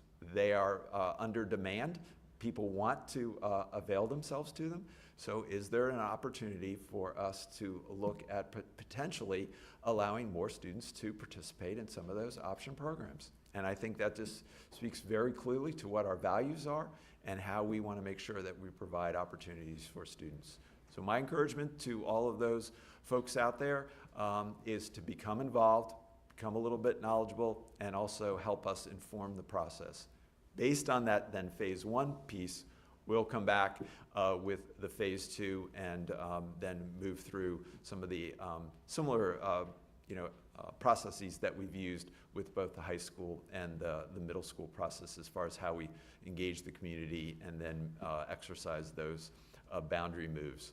I do want to make note that all this will then come into play in the fall of 2019 for our new boundaries being implemented with the number of new schools that we have coming online. So again, I just want to say thank you to all those folks for their patience with this, and I encourage you to continue to engage and access the information that's available on the Engage website. We are moving now to group 3 that talks a little bit about operational planning. You are going to be hearing shortly from Lisa Stingle, our Director of Planning, and she's going to be talking about the Arlington Facility and Student Accommodation Plan, also projections and capacity. We're going to follow then into subsequent meetings with the Capital Improvement Plan Framework, March 22nd for info, and then April 5th for action. This is a CIP year, so shortly after the budget closes out, we will kick off the CIP process for this year, and that'll end for us here just prior to the end of the school year. Dr. Natras and Ms. Stingle also are moving forward with the 2018-2024 strategic plan. Currently, there is an online questionnaire that is available, and we're soliciting community input, and that's a draft of the goals and the strategies. And I want to commend Ted Black and Meredith Purple, our 2 chairs. They've done tremendous work along with the committee. And I think thank you to the community also that provided some feedback recently about some of the information that we had pushed out, but that also allowed the committee to kind of dig in, and I think some of the things they've produced have been very, very helpful, and so check those things out online. I talked about this in my superintendent announcements, just highlighting again, we're in the budget process. We've got the public hearing on March the 22nd on my proposed budget. And then we've got the April 3rd, we've got an upcoming work session number 5. I'm going to turn now to Mr. Chadwick to talk a little bit about where we are with the Reed School building. We pushed out some information tonight. It was noted that we did have the concept design, I believe, slated for this evening's board meeting. However, because of some of the escalation with all of the options, we want to bring this back to the building level planning committee, and you can see that March 14th meeting. They are planning to convene then and then talk and assess kind of where we are given the amount of funding that was provided, and then get their thinking about how we can move forward and meet the budget and also meet some of the needs that the community has identified. But Mr. Chadwick, I was wondering if I could talk to you. We did push out a communique today, and if you could highlight some of the aspects of that communique. Yes, Dr. Murphy. As Dr. Murphy stated, we were going to present the concept design to you this evening for information. We had intended to recommend the integrated option, but are no longer able to do so because the concept design cost estimate for that option significantly exceeds the funding available for the project. The final design cost estimates completed by the architecture engineering team and the construction manager, that at risk, that's 2 separate estimates, were both higher for all 6 of the alternative design options than preliminary estimates that were prepared earlier in the process. To ensure that the school board's action is based on the most complete and up-to-date information, Final estimates are prepared at the end of each project phase. While initial project estimates were developed earlier in the process on READ, the recent final estimates were higher due to more information being available on each option. The current estimates reflect the latest construction costs, which, as you know from our other projects, are rapidly rising in the DC metropolitan region due to the amount of construction activity and other factors. And they also reflect the most current prediction of what escalation will be through the time of completion of these projects. So we are proposing to hold an additional joint BLPC-PFRC meeting. All the meetings on the project have been joint meetings of both those committees. Will be held on Wednesday, March the 4th, as Dr. Murphy announced. The meeting will take place in the Reed Multipurpose Room, as all the other meetings have, and it will begin at 7 p.m. The focus of the March 14th meeting will be to provide an additional opportunity to discuss and hear input on the concept design cost estimates for the bridge and upper-lower options, the two options now under consideration. Based on previous review, staff has determined that the following four options are not feasible based on feedback from the BLPC and PFRC, the Department of Teaching and Learning, and/or the cost estimates that have been received. The integrated option, these are the four that are now determined not to be feasible. Integrated option, which was the preferred or is the preferred option of the BLPC and PFRC, is $5 to $6 million over the $49 million maximum funding available approved by the school board in the last CIP. The standalone option is also $5 to $6 million over the $49 million maximum funding available. The North option, while close to the $49 million maximum funding available, was not highly favored by the BLPC and the PFRC. And the East option is under the $49 million maximum funding available, but is least favored by the BLPC and PFRC and does not provide optimal learning environments for our students. The meeting on March 14th will allow time for the BLPC, PFRC, and members of the community to provide feedback on the bridge and upper-lower options. Both options are close to the $49 million maximum funding available, and the final recommendation will be presented to the school board at the March 22nd or April 5th school board meetings. Anyone who wishes to provide input may do so during the public comment section at the March 14th meeting, or for those who cannot attend, they may contact the BLPC or PFRC chairs or email comments to engage@apsva.us. More details and past presentations can be found on the Engage webpage. Just select the READ project from the list of current initiatives. Thank you. Mr. Chadwick, I was wondering, maybe you did mention it, but the two options that you are discussing, I know the integrated option was the selected initially. What were the rankings of the two options that you'll be discussing on the 14th? They were in the ranking that was conducted of the 6 schemes. Those 2 schemes were second and third ranked by both the BLPC and the PFRC. Okay. All right. Well, thank you. I know there has been some concern also expressed by the community. I also think that we've pushed out some information. I want to thank both the chair of the BLPC and also the PFRC for their support and helping us as we kind of move through the Reed School building and some of the next steps that we'll be taking there. Moving on with the Career Center, we've got Ms. Talento as our board representative for the Career Center Working Group, and that group, under the guidance of Kathleen McSweeney as the chair, continues to do their work. We're also slated to be able to, for the summer of 2018, accommodate the additional growth of Arlington Tech's enrollment, which is slated now to be close to 350 students. We are continuing to move forward here with the Education Center.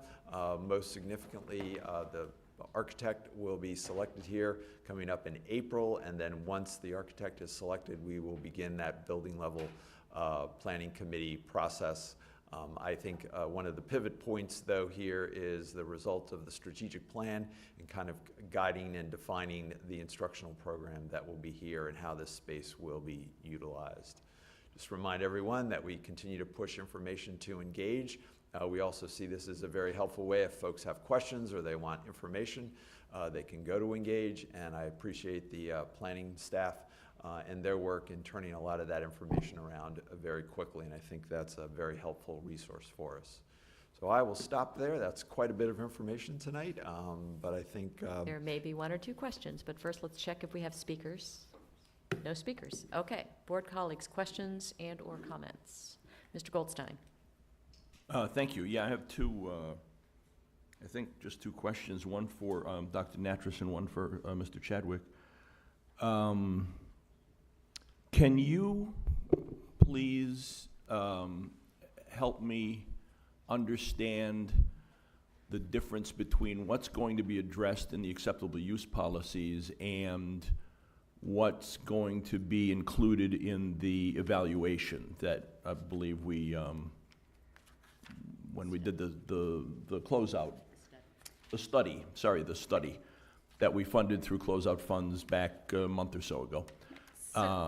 And there's so yeah, help me understand what the difference is. What's going to be included, what's not included in the acceptable use policy because we're waiting for the study? Is something going to happen in acceptable use that the study could override? I'm confused about all that. So the acceptable use policy really focuses on making sure that our students are safe when they're using digital devices and that they're using them appropriately. So it really gets into things like acceptable use, meaning how do I use the device and all of the things associated with networks and internets within the classroom.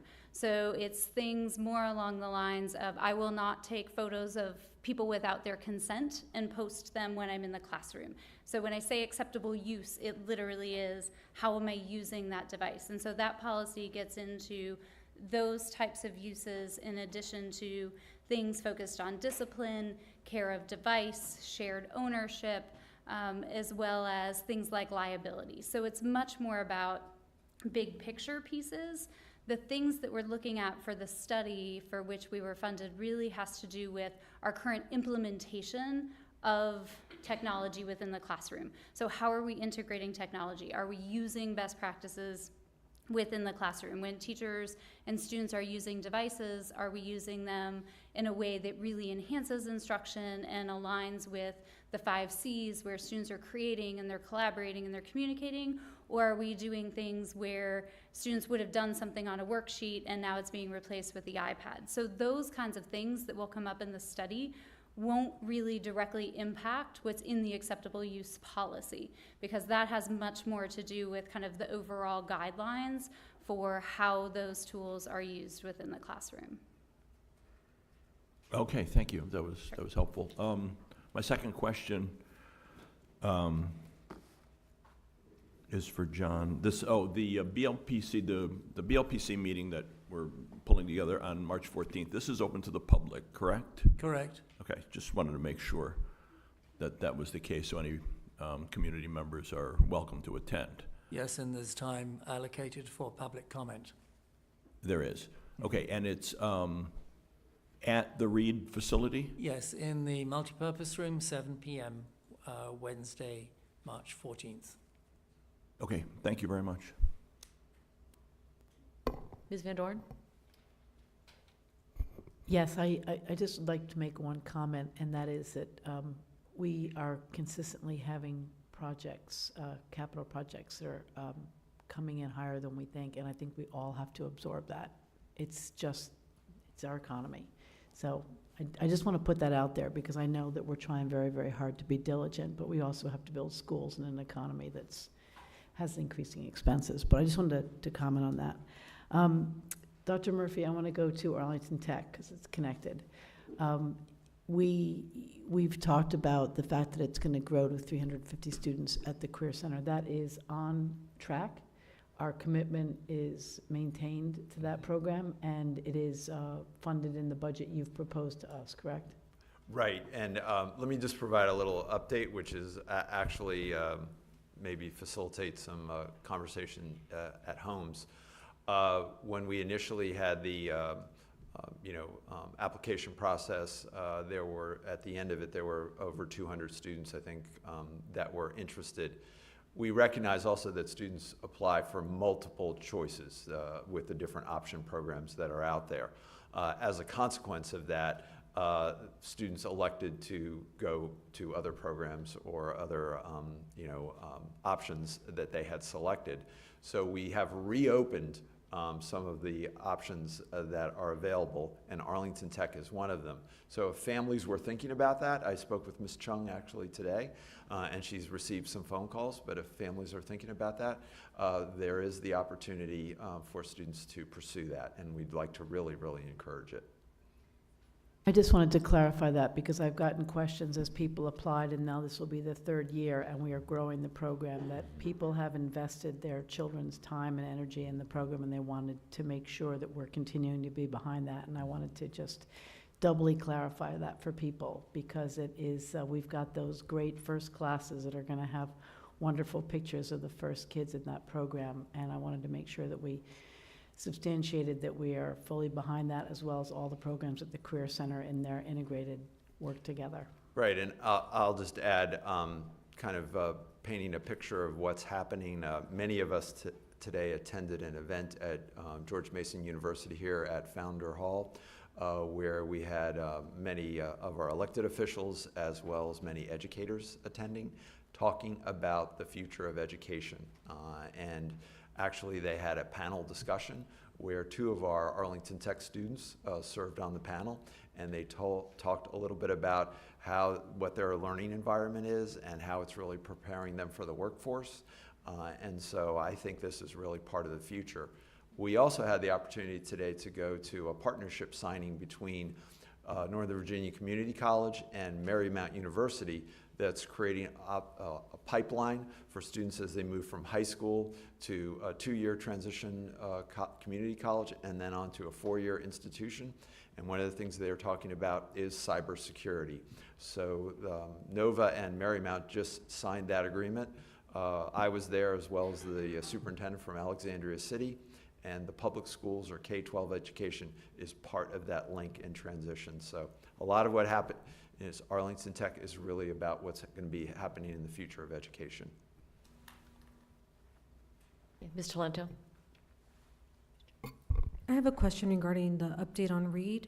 I just want to understand, we've gotten some concerns, and I believe at one point in the process, the integrated scheme was 3 levels, and then the suggestion was made for it to go to 4 levels, and I'm curious as to the one that is been determined that is $5 to $6 million over budget.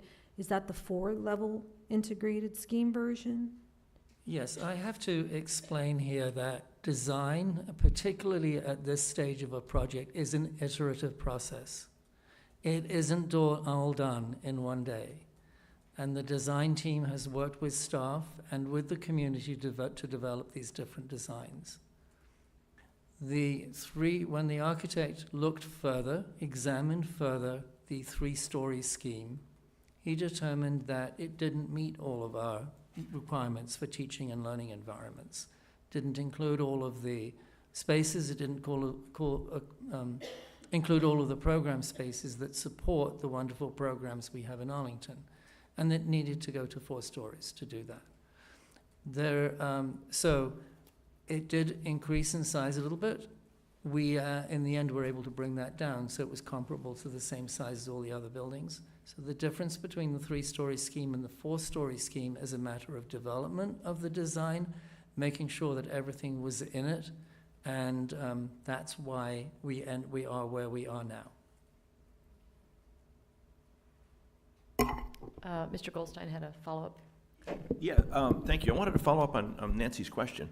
So we're building out Arlington Tech this summer to add seats to accommodate the 350. Is that correct? And by September, we'll have 350 Arlington Tech students, right? 40 the first year, 100 the second year, and then 200 this coming. So that's 350 right there. What happens in the next school year, the 1920 school year, when we're projected to accept another 200 students, which would bring the total enrollment to 540, I guess? John, thank you. In the last CIP, that was a 17 to 26, the school board approved $12.75 million in a CIP project, capital project, to build up to 800 seats. To bring capacity of Arlington Tech up to 600 seats by September of 2018. We started on that process, and then the school board determined that 800 seats would be added, high school seats would be added at the Career Center. We then determined that there would be development at the Career Center and that we needed to do an overall phased development plan for the Career Center to make sure that everything we were doing was in a sequence that would allow for the future phases that were coming as prudent planning. So instead of doing an addition at this point to Arlington Tech, or to the Career Center for Arlington Tech to create those 600 seats, we did a renovation project last summer to increase the capacity of the school within the existing walls, demonstrating how adaptable that building was when it was built 40, 50 years ago, and why it actually makes sense to keep it. So we did that last summer to accommodate the growth of Arlington Tech that occurred this past fall. This summer, we're in the process of planning another project of internal renovations, again, to provide more capacity within the existing spaces for Arlington Tech to grow to 350. We will have spent, I don't know exactly how much of the $12.75 million we've spent, but there may be $9 or $10 million remaining. Once the Career Center Working Group has completed its work and the school board has adopted its CIP this year, which may or may not include those 800 seats at the Career Center, then we will be figuring out how we go to the next step to accommodate further increases in Arlington Tech before we get to that 800 seat addition. And it may be that we do another phase that allows us to achieve that increase.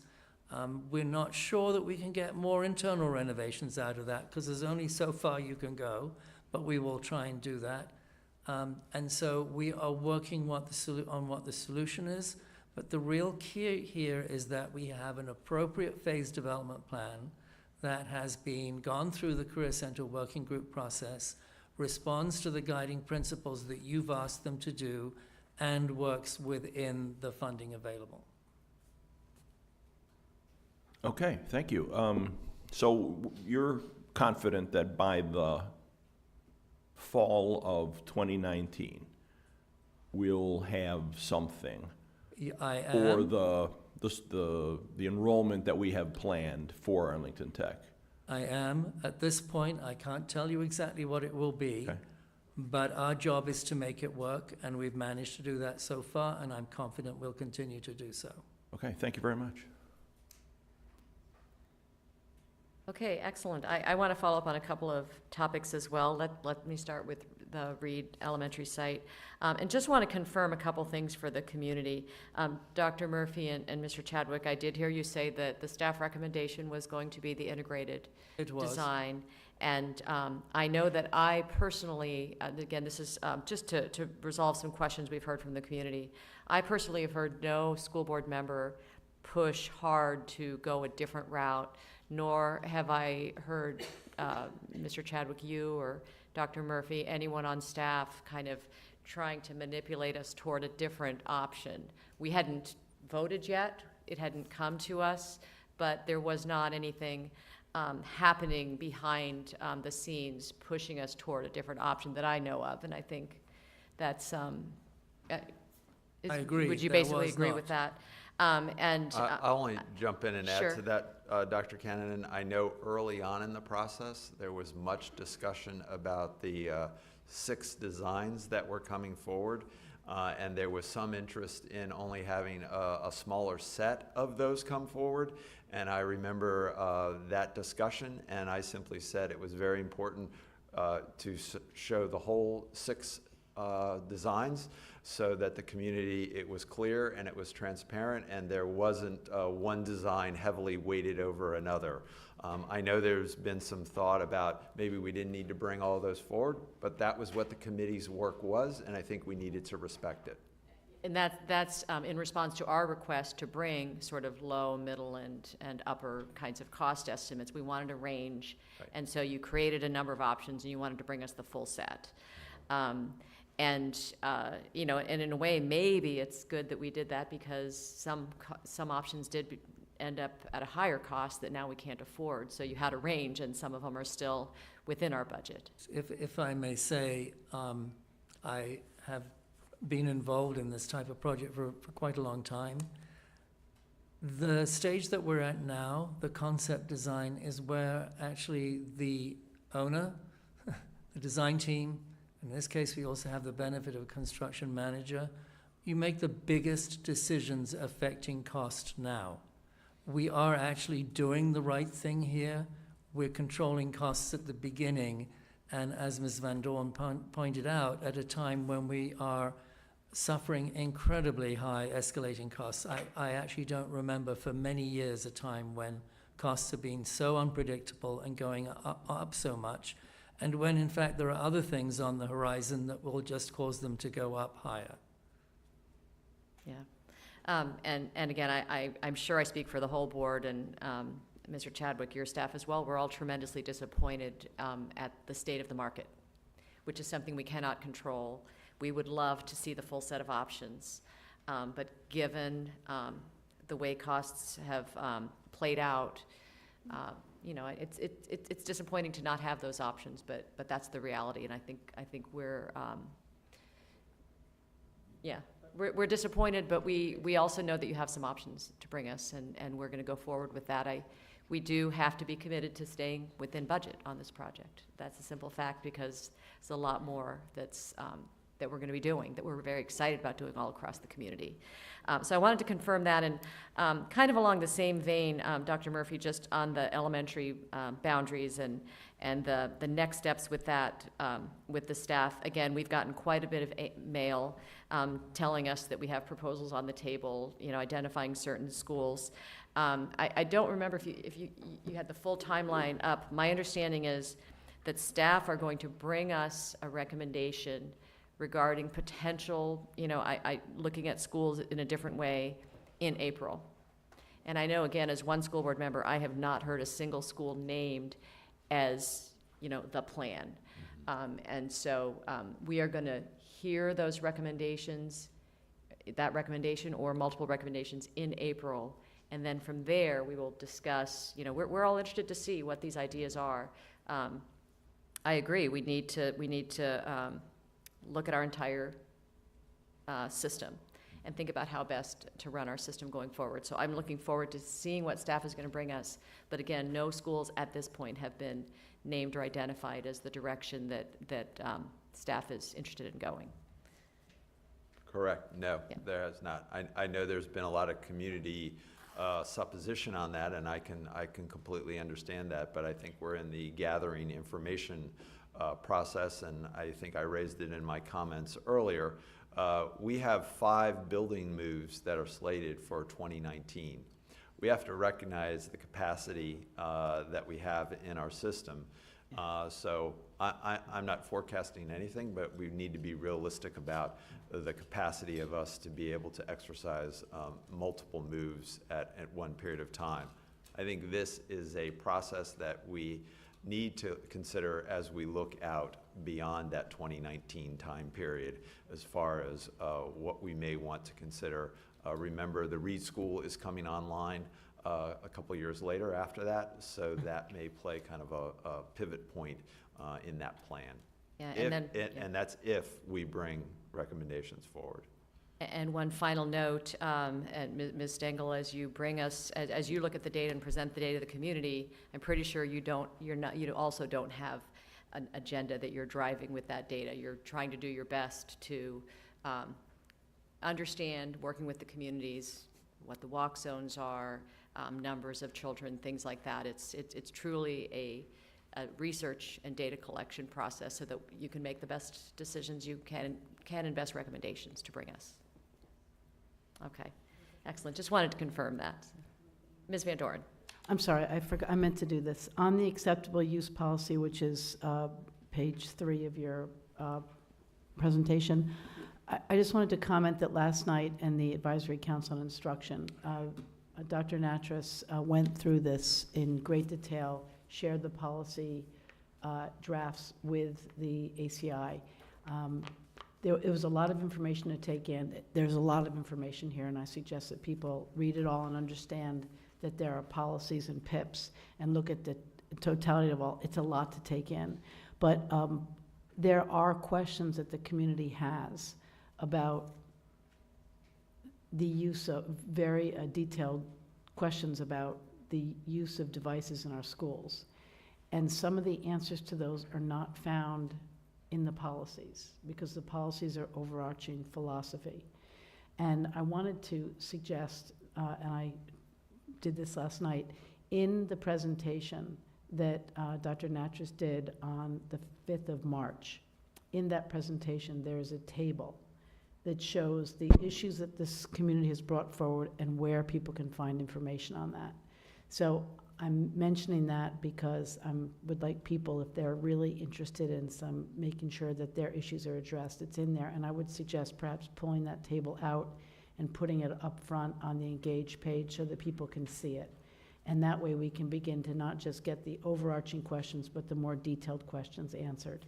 But it is there, and it is the beginning of giving that kind of detailed information that people want. So it's not really a question, I meant to point that out. Okay, thank you.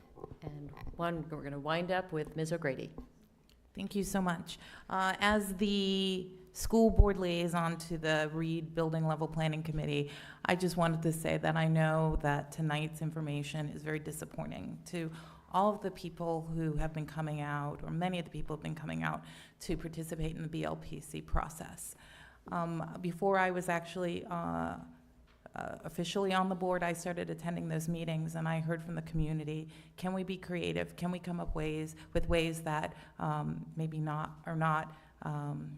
what we might be looking at to try to build a school? And I think that the staff and the architects worked with the community to try to get to that point. Unfortunately, the end result is that the preferred option for many people in the BLPC came in so high. I will be at the next BLPC meeting, and I know that there will be a lot of disappointed people. I just want to ask the community that's going to attend the meeting to continue to work with us to try to bring out, again, what the best solution is for our kids and our community that will reach, that will be within budget. And I will be there to listen to your concerns, and I hope that we can work together with some of the other options that maybe were not number one, but seem to be somewhat acceptable, so we can come together and build a school for this community that you all can be proud of and that will meet our students' needs. Thank you. Thank you very much, and thank you for planning to attend on March 14th. We will now go on to our next item. So the next item is an update from our School Health Advisory Board. Dr. Natras. All right, so we are here this evening to present the School Health Advisory Board Monitoring Report. We actually also shared a briefing report that was on consent, I believe, back in January, and we wanted to share a lot of those details in live and in person. So we actually have a team here. I saw Dr. Stebbins is back there and Amy McCloskey, who are on the team, and then this evening we will have Vera Cardinali, as well as, this says Deb DeFranco, but Deb was with the Wakefield basketball team down in Richmond. So we have Dr. Laura Newton with us, who is actually going to share the parts that Deb was going to do this evening. So I'm going to turn things over to Laura to share a lot of the work that's been done throughout the course of the year. I do want, before I turn things over, to say thank you. This is my first year working with the School Health Advisory Board, and I believe there's a lot of good work happening. I think we have a very strong leadership team and have had a lot of very good conversations throughout the course of the year, as well as a lot of the things that we're working to implement. So I'll let them share those things with you now. Thank you, Dr. Natchez. Good evening. I have the pleasure of co-presenting the School Health Advisory Board Monitoring Report along with its chairperson, Vera Cardinal.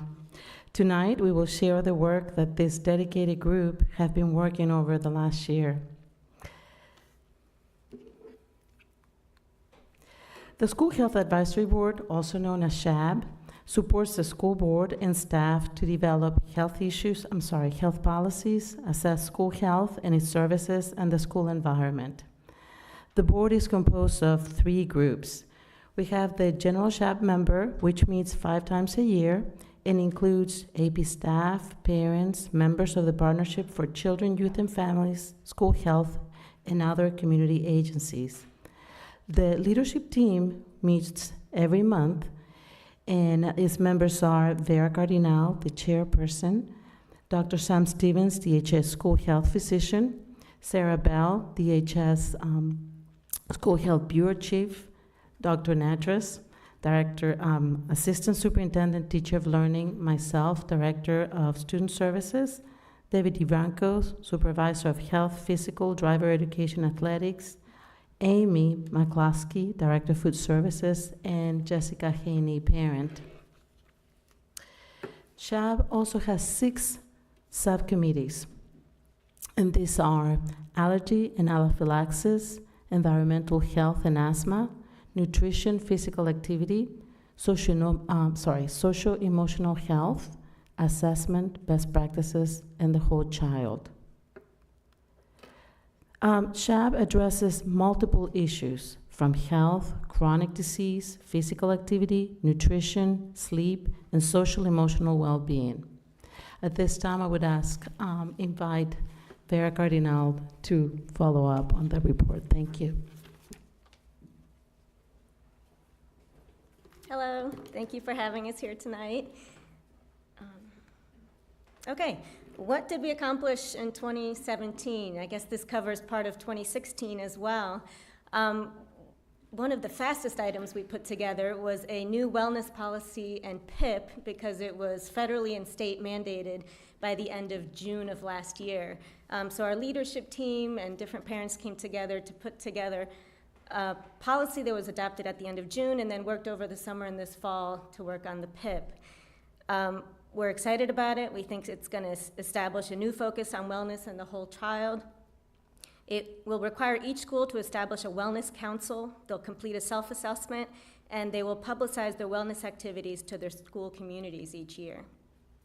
We also developed guidelines to specifically address the needs of students who live with life-threatening allergies, particularly food allergies. All APS schools are encouraged to implement these evidence-based recommendations, which outline prevention and response protocols. These voluntary guidelines are currently available on the SHAB website. They've been there since last year, and we're working to have them added directly from the APS website. Right now, it's linkable from the APS website. We're also looking to have them translated into Spanish for parents and distributed in print copies to each of our schools and programs later this year. Because hand washing is so important in such a terrible flu season as we're having, last year we developed a hand washing policy that's part of our PIP, and we continue to try and work on dissemination, talking about what times of day to wash hands when you're in school, not using antibacterial soaps, proper hand washing techniques, and hand sanitizer use. We're continuing to promote healthy eating and exercise through the sharing of successful practices around the county, including farm-to-school programs, run clubs, fun runs, yoga and mindfulness, walk and bike to school initiatives, outdoor classrooms, movement breaks, and nutrition education. Finally, we sponsored a Clean Air Challenge last May, which invited students to submit public service announcements and art projects about clean air and idling. Given our poor air quality ratings in our community and high rates of asthma, we're trying to reduce idling around schools. So some of our action items that we are continuing to work on, as I mentioned, translating the food allergy guidelines and making them available to all schools and programs, updating the APS handbook to include our hand washing policy, and sending out reminders 3 times a year to teachers, staff, and families. And also we're interested in making sure that any construction projects include an eye towards how students are supposed to be able to wash their hands more frequently, such as installing trough sinks near cafeterias, those types of measures. On bus and automobile idling, we would love for APS to be declared a no idling district. We want to educate parents about the impact of idling, particularly when they're dropping off and picking up students. We want our APS bus drivers not to violate the 5-minute idling limit, which is apparently on the books. And we would be thrilled to have old buses replaced with more energy efficient, cleaner running vehicles. Another interest item of ours is indoor air quality.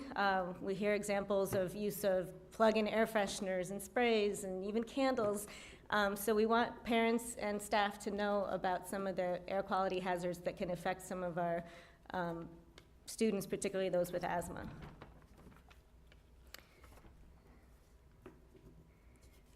So moving forward, on indoor air quality, we want teacher and custodial reminders about scented products and the importance of air exchange in our relocatable classrooms.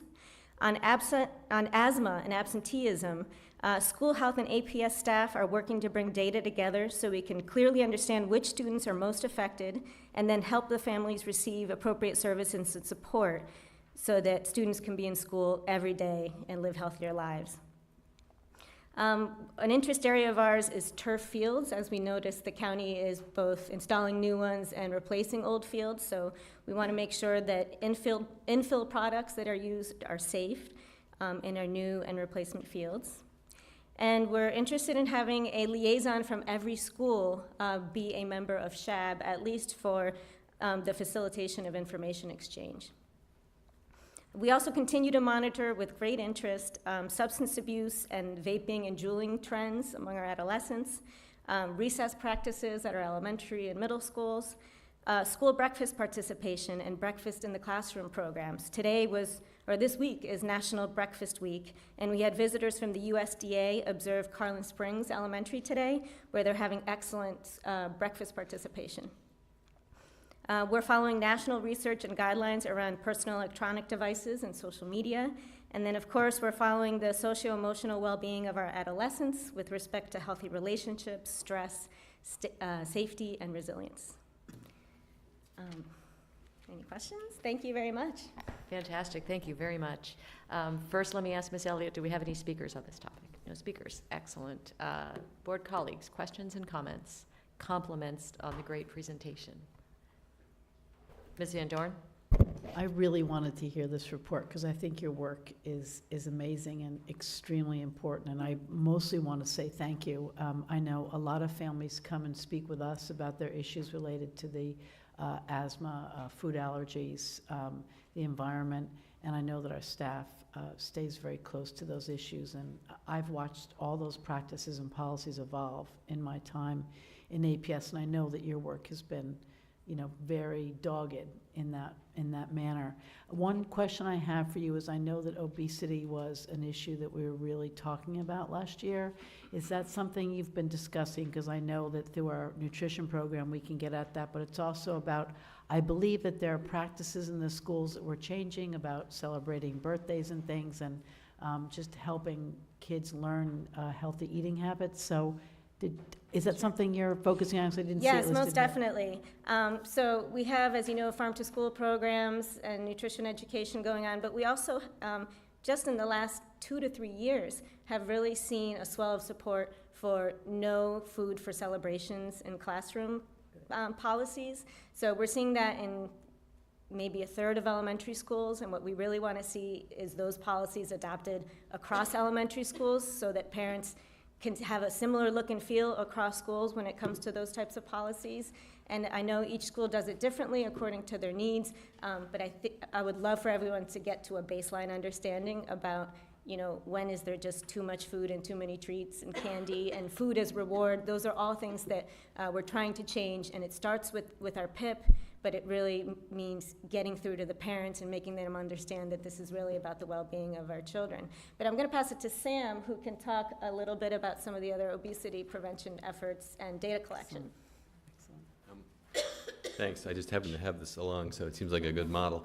I really want to thank Vera just briefly for her incredible leadership and tenaciousness as leader of the School Health Advisory Board, and Dr. Natras as well for jumping in and really giving time and attention to the board. It's really appreciated. I don't know how she fits it into her schedule, given the amount of other things that she has to handle.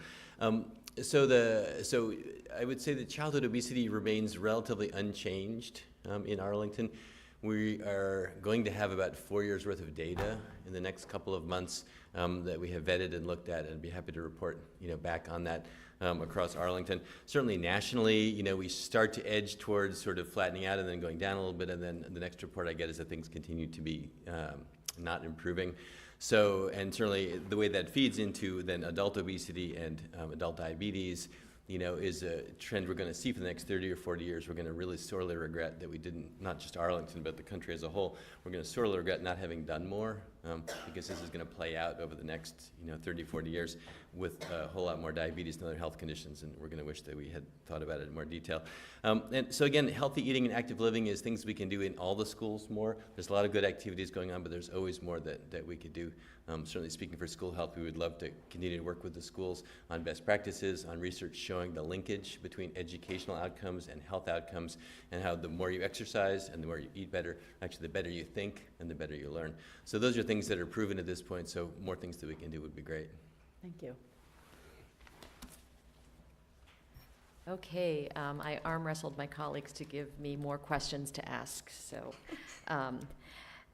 excellent presentation. Thank you. We do always enjoy having you, and thank you for coming because it was your year to do a briefing report, and but we really wanted to get the chance, to have a conversation with you about a few things. So thank you for coming. I actually want to follow up also on food, and you actually mentioned the very words that I've been asked about by some community members when you mentioned encouraging and voluntary guidelines when it comes to allergies, and parents with children with allergies would rather they be not guidelines and encouraging, but rules. Where are we on that, and might we get to that point? I mean, what are the barriers? Why are they not rules? That could be for anyone who. Well, I can say the development process, it was done by a work group of SHAB that included endocrinologists, very concerned parents, our food services team, our school health team, and they looked at national recommendations made by Loudoun, Fairfax, and other nearby counties. And we believe that these represent sort of a gold standard approach to dealing with food allergies. But we recognize that we are a body that can only, in this regard, at the time, put together voluntary guidelines. But I believe there's a process happening now that Tara's overseeing where APS admin is reviewing the document that we created with the intent of making them perhaps more than voluntary. And we're expecting that to happen this year. And that might go in a particular policy, or? So the guidelines that we're discussing are really very specific. And so right now they are, Vera described the process really perfectly, right? They are a set of guidelines that our advisory committee created and provided for us. And right now they're linked on our website to the SHAB webpage. Right now we're in the process of vetting them to make sure that there isn't anything in them where we think, oh, because of liability issues, right? Once we own them, then it is an APS piece. So we're going to obviously be working with our attorneys and other groups just to make sure that everything is okay around the guidelines. And as Vera said, they looked at all of the national standards and other things to create them, so we don't anticipate an issue with that. I think they're quite specific, so we wouldn't necessarily see them in a policy or PIP, but we would work with the school health team as well as our staff to say, these are what we are expecting in terms of, they'll still be called guidelines, right, because they don't live in a policy or PIP, but these are our expectations for moving forward with this particular area within our schools. Okay. There isn't really another name for it. Yeah, You know. just want to make sure that this, I think there's an important concern, which is that parents, you know, first of all, children shouldn't have to advocate for themselves on this issue. We agree. And we also Absolutely. don't want, you know, the way it's been communicated to me, you'll have teachers who then have to make a decision. Like, they shouldn't have to Correct. listen to a parent and decide what to do. It should be something That's that's right. understood That's when right. it comes. Yeah, so we're working on the transitioning them from the SHAB Advisory Committee guidelines to APS guidelines, and that's the process that we're in now. Guidelines that are like, Yes. okay. I don't know a better word. Yeah, I mean, that's we've, right. yeah, It's we've not policy, it's communicated not the PIP, issue, it's so.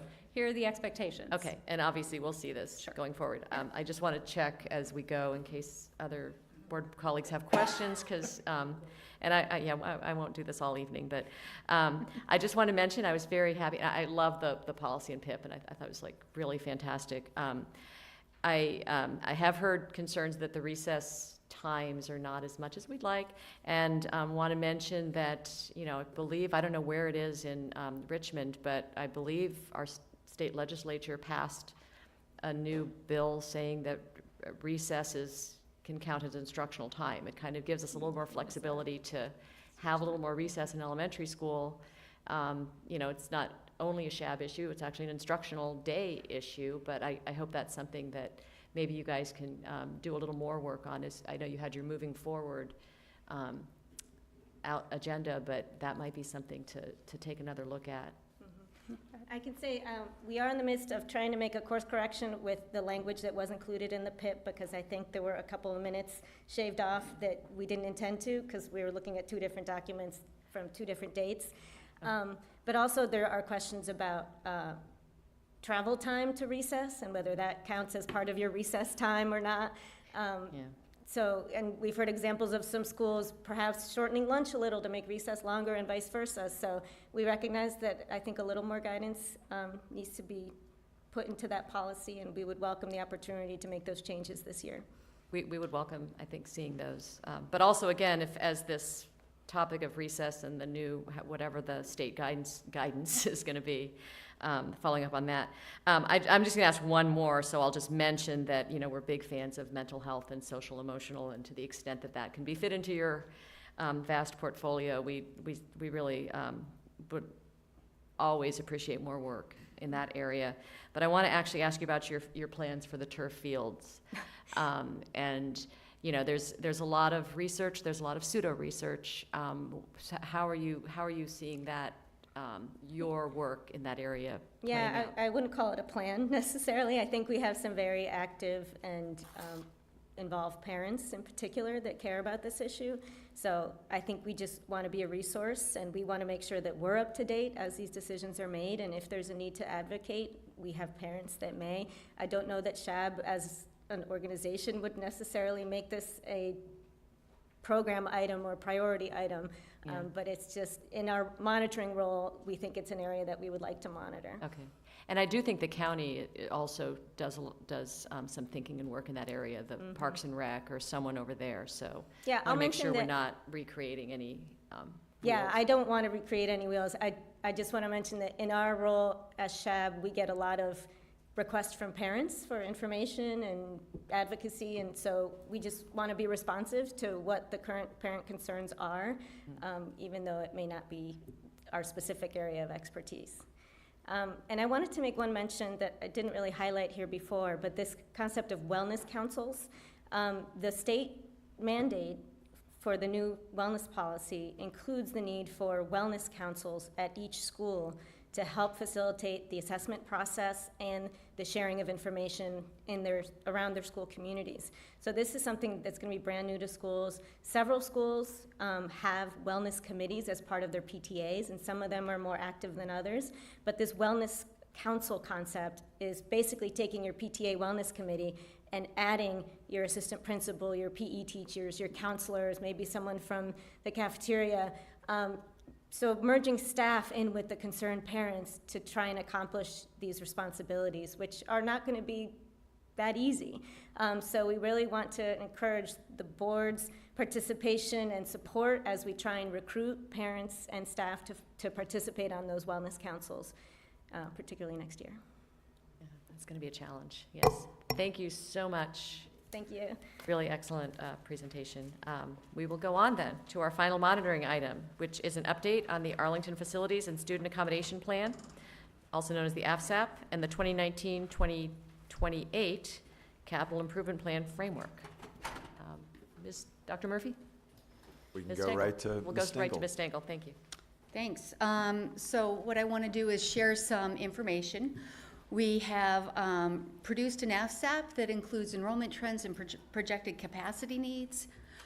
Last year, when we adopted the options and transfer policy, we also added what is called an annual update that actually tells us to look at how we balance enrollment for the coming year. And we've started to pull together the framework for the CIP that you'll hear more about at the next 2 school board meetings. I wanted to give some context. This year we hit our highest level of enrollment ever. In October we hit 27,000 students. This shows enrollment every year on September 30th. And this is what our student populations look like by grade. As you look at the gray bars, those are our most recent graduating classes, which you'll see most of them are below 1,600 students. As you look at our current students in the blue, the kindergarten through grade 12 students, what you see is those bigger classes coming through, up around the 2,200 level. And as we look out and we projected our, incoming kindergarten students over the next several years, we're seeing, sort of a consistent level of students coming in through our school system. This is what we've been preparing for as you've made decisions to add new schools and make program moves and boundary changes. We're trying to plan for this growth that's coming through our system, and right now is really in our middle schools and getting ready to move into high school. We, as part of this process, we took a look at the projections again, and in this slide what you see is in blue, you see our enrollment as of September 30th this year. This is at the elementary level. And the blue bars at the top, or the green are projections over the next 10 years, again, for the elementary level, and this includes the pre-K through grade 5. Along with that, we have the blue bars at the top, which show actually the number of elementary seats we have to meet the capacity demands. And what you'll notice is this year we have 993 students that are being served in our schools, but this is where we are using our relocatables and other things, how we reuse the rooms in our buildings to support all students. Next year, we're going to get more than 300 more students at our elementary level. And so we're trying to get ahead of that and plan for the growth to make sure that we're ready for those students as they come in. When we opened the new school at Fleet in 2019, we're actually going to be in better shape. We won't, we'll still have a lot of students that are not accommodated by permanent capacity at our current class size levels, but we'll be in a much better position. And then as we add Reed in 2021, we'll again be in better shape. So this and what you're seeing there for the seats are planned projects that are in the current CIP. This is a similar chart for middle school growth. And as we know this year, we've got a lot of students at both Swanson Middle School and Williamsburg Middle School in the trailers, in the relocatables. When that was seen several years ago, Mr. Chadwick's office and the schools worked together to actually put all those on site, so they don't need additional trailers, relocatables this summer in order to prepare for it. They're there now, but they are gonna see more growth next year. And when Stratford opens, we're gonna see actually a lot of relief as we balance those boundaries in 2019. And we just went through that boundary process. But as you look on out, we continue to grow in middle school. And then this is high school. As we, last year you made several decisions about high school. There's been a lot of work to make sure that we have seats to meet the demand. The internal modifications at each of the high schools has actually been really smart growth about using spaces more effectively, using our classrooms and creating teacher workspaces so that we're moving along. So we're actually in a good place with our high school seats. What you can see is, again, the planned capacity actually is ahead of the projections. And we did see this year that our projections are not as strong as we saw last year for high school. We actually have a little bit of a breather room that may give us some wiggle room as we begin to think about timing for some of the projects that are coming online. So I want to move now to the annual update. You know, the options and transfer policy asked us to look at how we help balance enrollment across our schools. So we've made some program moves to help free up space. We know Science Focus was very worried about the growth that's going to happen as Key is no longer sharing the boundaries and students have to apply for Key through the lottery. So we worked with the principal and we've moved the VPI program from Science Focus to Barrett where there's room. And we've moved some of the Montessori programs. McKinley actually had their Montessori program at Reed. It was a standalone class that as the children's school moved out, didn't make sense to stand alone. And the work that was done by the Montessori group last year also recommended that try and not keep those classes alone in a school. And so we've paired it at Discovery with another Montessori pre-K class. And the Campbell class, we've moved to Hoffman Boston again with some other classes. And then the other thing that we've done with this is with our elementary option schools. We've tried to see at our options how they play a role in this process. And we've been talking with our schools to make sure that they're part of helping manage that 300 student growth next year. So we've added a kindergarten class for 5 total kindergarten classes at ATS next year. We're going to add an additional kindergarten class at Campbell for 4 total kindergarten classes. We're going to maintain those the 6 kindergarten classes at the 2 immersion schools. Parents are really concerned as they're applying through the options, there's not going to be space. And we do want to try and help through this transition as we're for the first time getting these applications centrally to make sure that we can provide as many spaces as we can. We don't know right now if it's going to fill up, and we'll reassess that when we get there. We're being cautious on Montessori. We want to be able to take as many families as want it. We're also trying to be cautious because we know next year they're going to be sharing a building with the Drew program as we have 2 principals. And we heard earlier tonight the principal for the neighborhood school was appointed. And then they're moving also to Henry in 2019 and we'll be using the career, on the Career Center site as the Career Centers begin to go through some changes. So we want to be cautious, but we also want to try and accommodate as many families who want to participate. So we're waiting again to see the applications there. We've accommodated some middle school transfers to help again with the balance some of the capacity where we can, and we use sort of an average rate across schools to determine what levels we'd have.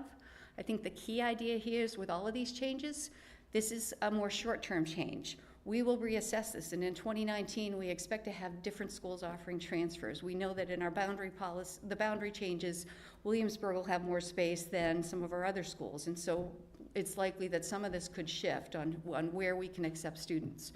Right now, Williamsburg is so far over capacity, they can't accept transfers. And with high schools, we're still taking transfers to Wakefield and Yorktown, but we're seeing some balancing across the high schools. We're continuing this, I put this in here, I'm not going to read through it, but these are the existing CIP projects that start the conversation on the CIP framework for this year. And these are the ones that actually will be returning and that we're beginning to discuss. We've held 2 meetings in the last probably 2 weeks with the FAC members. We invited them to come out and begin to dig into this information and work through it with us. We need to commit through to finishing the READ project. As we're looking at elementary growth, we're trying to determine, do we still need it in 2025, or is there a little bit of room as we're looking at our bonding capacity and when we need those seats? Middle schools, I think actually it's interesting as we've worked with them, they feel that the middle school is more of a need than we probably saw. We were thinking that we could manage it, but they've been watching this for a long time. So we may come in with a couple of different options there. And then the high school seats, we're getting we made a decision last year, the board did, to open the education center in 2021 to relieve that capacity that we saw that was so strong, the growth that we expected. What we're seeing now is a little bit less than what we saw last year. So one of the things that's interesting here is the thinking about how you open the Ed Center. If you could open it to relieve some of the capacity issues in high school and maybe give a little bit more time, or use it for swing space for high school for a few years and maybe something else for a couple years later. How do we make the use of this space while allowing our other projects to really go forward as we hope they do? So our next steps are to come back to you on the 22nd with the proposed CIP framework, and that will actually reflect the work we're doing with FAC now. We plan to actually come with some different options on, things that we can actually combine and sort of say, if we chose this, here are what we think would be the pros and the cons of it, and addressing again where we see the growth. And then the school board will act on that on April 5th. We'll then come back in May and we'll couple that information on where we need seats with the budget from Ms. Peterson's office, and then with the costs that Mr. Chadwick's office is gathering right now. And you already have had these other dates are in your budget calendar, and so these are what we're working towards. That's it. Excellent, thank you. Ms. Elliott, do we have speakers? Yes, ma'am, we have 7 or 8 speakers on this topic. So, Okay. Our first speaker is Hallie Zimmers.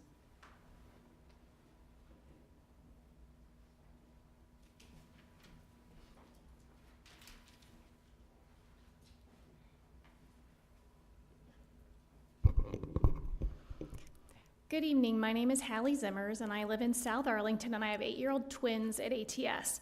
We love ATS for its outstanding academic program, weekly class plays, diverse student body, and so much more. I'm very concerned about the prospect of adding an additional kindergarten class at ATS, as well as the possibility of the school being relocated.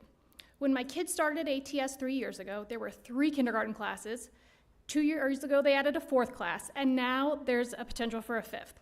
This can only mean more trailers, or relocating the school to a less central location, neither of which seems fair to our children and the ATS community.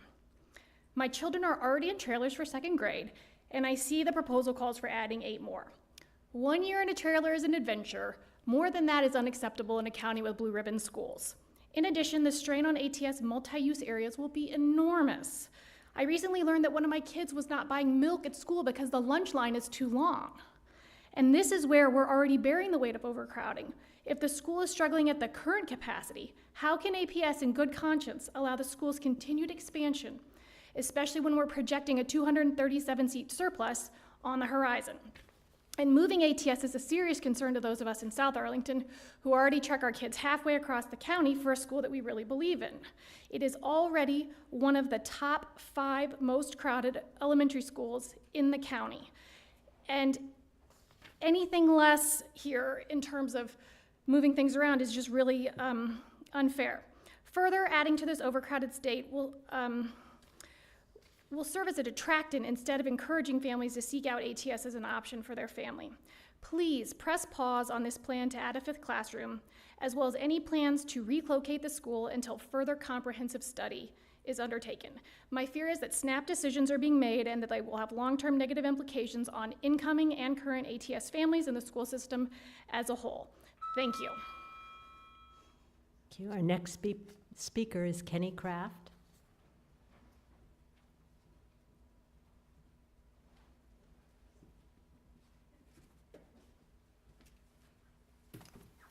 Hi, my name is Kenny Kraft. I have 2 students at ATS and another one on the way. I serve as an ambassador in the Engage with APS process for ATS, and my role there is, of course, as you know, as a conduit of information between the ATS community and the APS offices and staff as they make decisions like this.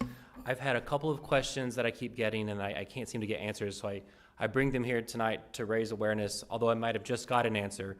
And the one answer, the question I keep getting is ATS getting a 5th kindergarten? Is that a definite done deal? Is that in the process? Is there more, more process ahead of us? The presentation just now made it sound like it was a done deal. And if so, I might like to revisit the process just so that I can explain it to my community. I did come to office hours. I talked to board members who referred me to staff and superintendent staff who said they were making decisions in line with what board directives were. So I just want to understand the process so that I can explain it. Is this a done deal or not? Folks at ATS obviously want to engage if there's room, and as an ambassador, it does get difficult to drum up support to engage on other initiatives if we're not sure what the process is and where we are in it. Second question, I just want to raise awareness. As many of you may know, the ATS field serves as a landing pad for several medevac helicopter services to VHC. And of course, that may not be the school board's problem if trailers are going to go there, but we just hope that we've talked to the fire department and the hospital. They haven't seen plans for trailers. Apparently the fire department has to approve those plans. And so we just hope, as good government, we hope that officials are talking to other officials so that there are no unintended consequences that could affect the landing zone there on the playground. So those are two questions that I keep getting. I'd like to get answers, and maybe I'll follow up with planning and evaluations on the one. But I just wanted to raise awareness so I can take that back to my community. Thank you.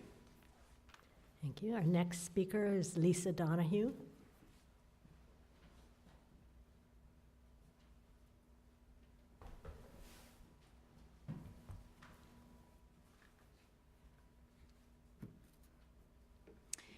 Good evening. My name is Lisa Donahue, and I have 2 sons at ATS. And I'm here to discuss the proposal to add a 5th kindergarten, most specifically because I have serious concerns that this temporary fix could become a permanent one. Even with the 4th kindergarten class that we currently have, ATS will become the most overcrowded elementary school in the county by 2021. Given the anticipated new school openings and the impending efforts to redraw the boundaries, coupled with the almost flat projected growth rate, it makes a lot more sense to wait before deciding to substantially increase ATS's enrollment. And to be clear, ATS recognizes the challenges that are posed to the county by overcrowding, and ATS has been part of the solution. We have some of the largest class sizes in the county, on average 24 students in every class in every grade K through 5. We've increased 18% in the past 5 years and are currently one of the top 5 overcrowded schools. We've added 2 VPI classes, I believe, and kindergarten bubble classes since 2011. And some of those VPI classes were voluntarily added to increase diversity, which reminds us that ATS is a unique program that is both high-performing and socioeconomically diverse. And so we really need to be careful not to be making decisions now that could adversely and disproportionately impact a program like ATS when it's possible that other schools may enjoy a surplus of seats. This is true especially considering that there are lots of changes in the works over the next few years. Thank you for your time. All right. Our next speaker is Cynthia Hilton.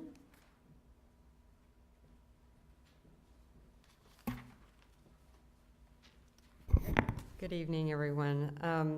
I'm speaking on behalf of affected neighbors who support locating a comprehensive neighborhood high school at the Career Center site.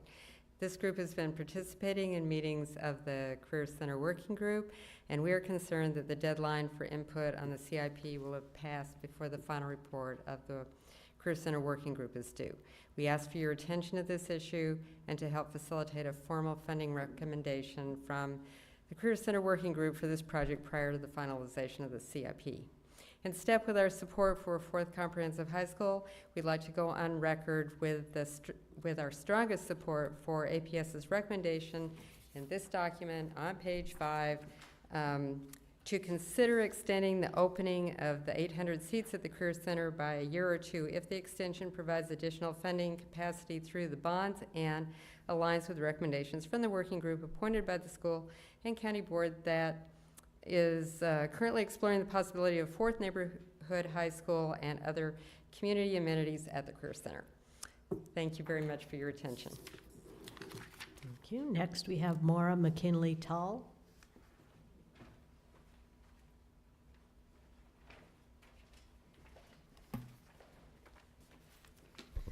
Good evening. My name's Maura McKinley Tull, and I have 3 children. I have 2 at ATS and 1 in Gunston. And love us or hate us, ATS is actually not just another neighborhood school that people choose to attend. Some key elements that define ATS include homeroom teachers who teach all of the core subjects, mandatory instrumental music training for all 4th and 5th grades, choreographed class musicals, which are true productions, and homework every night. The plan for managing growing enrollment at APS refers to the option and transfer policy 25-2.2 to monitor school program enrollment levels and make adjustments to balance enrollment. I would argue that the plan presented tonight does not balance enrollment across all school programs, but it proposes an unjustified enrollment increase at ATS. The report mentions to grow the option enrollment to the preferred status from the facility optimization study.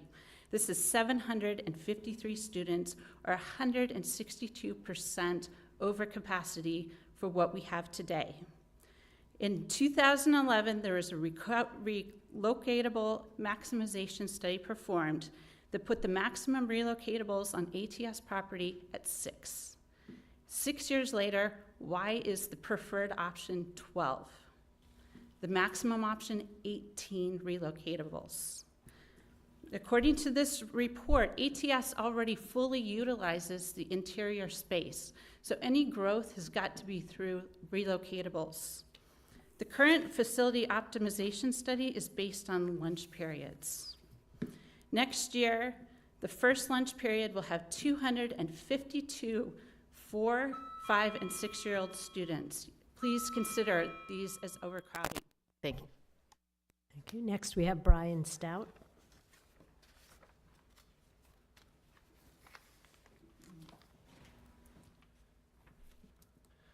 Madam Chair, members of the board, my name is Brian Stout. I'm the father of 2 girls, a 3rd grader and 1st grader at ATS. Arlington Public Schools are not only the reason that I currently reside in Arlington, they're also the reason that I grew up here. In 1982, my mother moved us to Arlington from the district so that my brother and I could attend school here. My wife and I continued that family tradition, moving into Arlington when our oldest daughter was reaching school age so that she would also have the benefit of an Arlington education. Additionally, my father enjoyed an over 30-year teaching career in Arlington elementary schools. I'd like to associate myself with all the comments that have been made regarding the proposal as it relates to ATS. And I just say, you know, as Arlington residents, we're keenly aware of the short and long-term steps that must be taken to address the continued climb in enrollment growth. And we understand that all schools must share in that burden of addressing this pressing community need. However, I do have grave concerns with both the proposals and the process of how we got here. Simply, the proposal for growth at ATS would undermine the academic program, would strain the existing facilities to the breaking point, and make ATS the most congested school in the county. Regarding facilities, ATS is the 4th smallest building in the system. It's currently at 116% capacity, and this proposal would take us well north of 150. How any facility can properly accommodate instruction and educate the whole child under the circumstances escapes me. Additionally, the proposal would have nearly 300 students located in trailers. Notwithstanding the safety concerns with that, based upon some of what has been discussed early on tonight, the trailers would cover the entire blacktop area and over half of the school's only playing field. Assemblies, including the whole school, would most likely no longer be able to be accommodated, not to mention the strain on arts and physical education facilities, as well as lunchtime. Again, we want to be part of the solution. I would suggest that the process include engaging with the individual schools. And this is not going to be a not at my school scenario. Thank you. Thank you. Next is Lisa Moneymaker.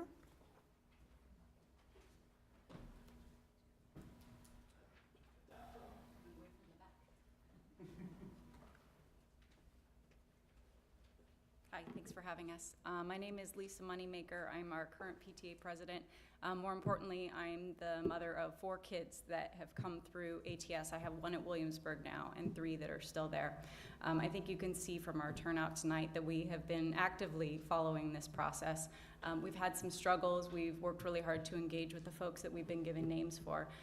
But as Kenny pointed out, some of the decisions have been less than clear from what we've been able to understand, most specifically the fact that it sounds like there is, in fact, a 5th kindergarten coming. We want to stress that we love our program, and I know many of you have been out to see it. Dr. Murphy, you pointed out how popular it is and the fact that the option schools have wait lists. We have hundreds of people on our wait list, and there's a reason for that. And it's because the program that we're doing there works. And we would love it if we could have that program for all of the Arlington kids. I myself was on the wait list for 2 years before we got in.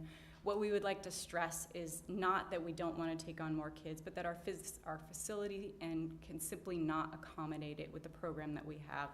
So if we want to look at other facilities, we have additional concerns regarding diversity. We don't want to pick up and move to a North Arlington school because it abandons a good portion of what we think is important for our school, and that's the socioeconomic diversity. So we know that this is challenging, but we feel that the fifth kindergarten edition at this time, given that we don't ever roll a program, or excuse me, a classroom off, that gives us that program for 6 years. So we will have that kindergarten all the way through till 5th grade. Again, we would love to be able to work with you tightly to figure out how to accommodate additional kids if it makes sense for the overall enrollment, but we asked to take a pause on that and not move us under the directed plan that was published that says that we're going above 700 kids in the facility that we're at today. My kids love their arts and music, and being able to cycle through that for all kids for 4th and 5th grade is incredibly important to us, and our facilities are at the breaking point. Thank you. Thank you. And our final speaker is Matt Armstrong.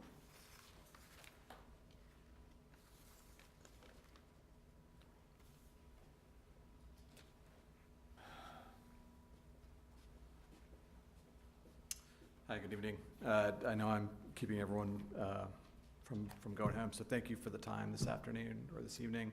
I too am a parent of a kid at ATS and have another one coming in. I can't pretend that I have followed or follow all of the APS issues closely, but I gotta say I was a little shocked to hear that both of the plan to add a 5th kindergarten and then also the estimates that you all think you can fit 700 kids in that building.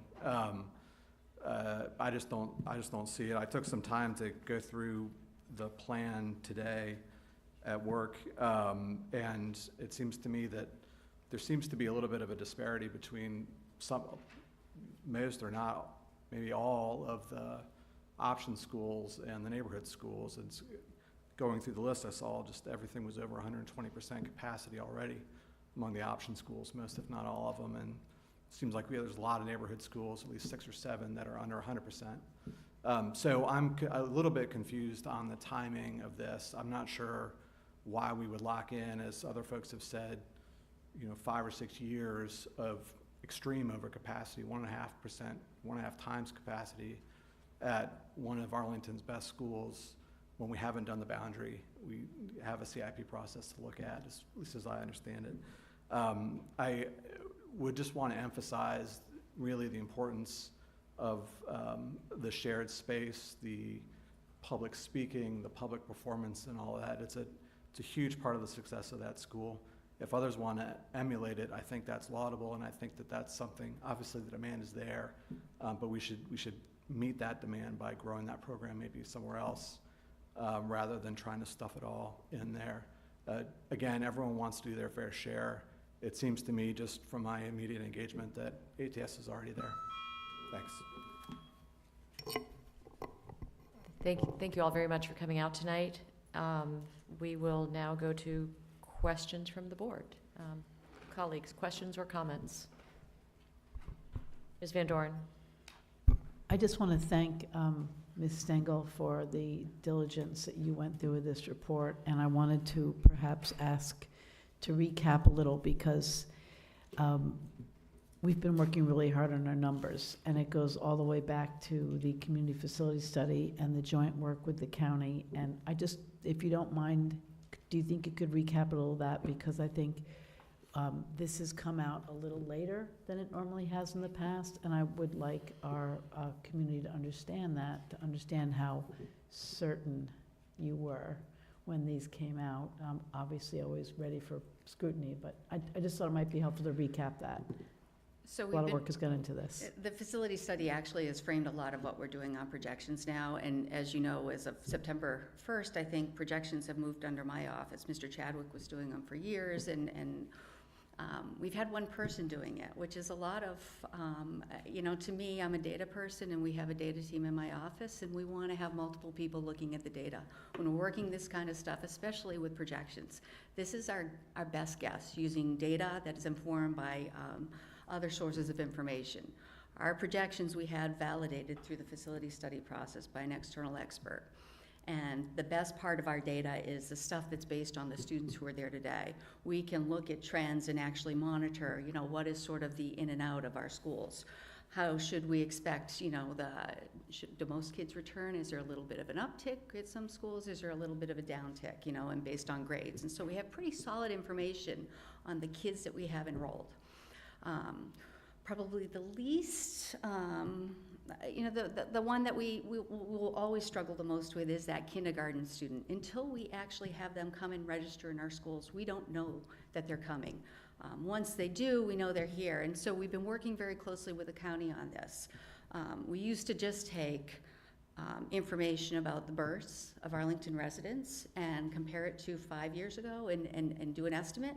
What we're doing now with help from the county, and they're working through this, is they have better information on that, where they're using forecasts around women of childbearing age and tying it more to geography in the county. So we're getting better information. That's still probably the part that's the biggest guess for us.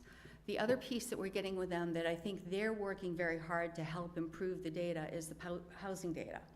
As new developments are coming online, one of the things that that's changed a lot in this current process is we didn't have the detail of when those buildings were estimated to open. We had these buildings are coming. What we found was some of the buildings that we had were actually probably not going to happen for 15 years. So they were beyond our projections. So what we're seeing now, which is why some of our numbers may have changed and the projections aren't as high, is because we've got better timelines. The county knows that they're not going to open apartments continuously if there's a lot of vacancy rates. It's more likely that they will come on at different points, and so our data now reflects those years where those are coming online. And we feel they're better estimates right now. And for that, we have a student generation factor. So among our students, we know the housing types that they're in, and we actually generate, you know, what is a generation factor for, you know, a different type of house. And as we're adding new development, we apply that rate to estimate the number of kids that would come from new development. And that's something we're going to continue to monitor, because I know a lot of people are concerned. As we build more density in higher high-rises, will those students in the high-rise, the number that are coming from them, change? We haven't seen a lot of change in those yet. Our biggest number of students come from single-family houses. We get most of our, you know, I think it's above 60%. I don't remember the actual numbers right here tonight. The second biggest number comes from our committed affordable housing, but there's not that many of them, you know, so, and then when we look at different types of apartments, we have different rates that are smaller. So we're monitoring that data really closely in partnership with the county, and they're trying to actually, as they're working on housing data, get better data. How many bedrooms? You know, the age of the house and ownership rates.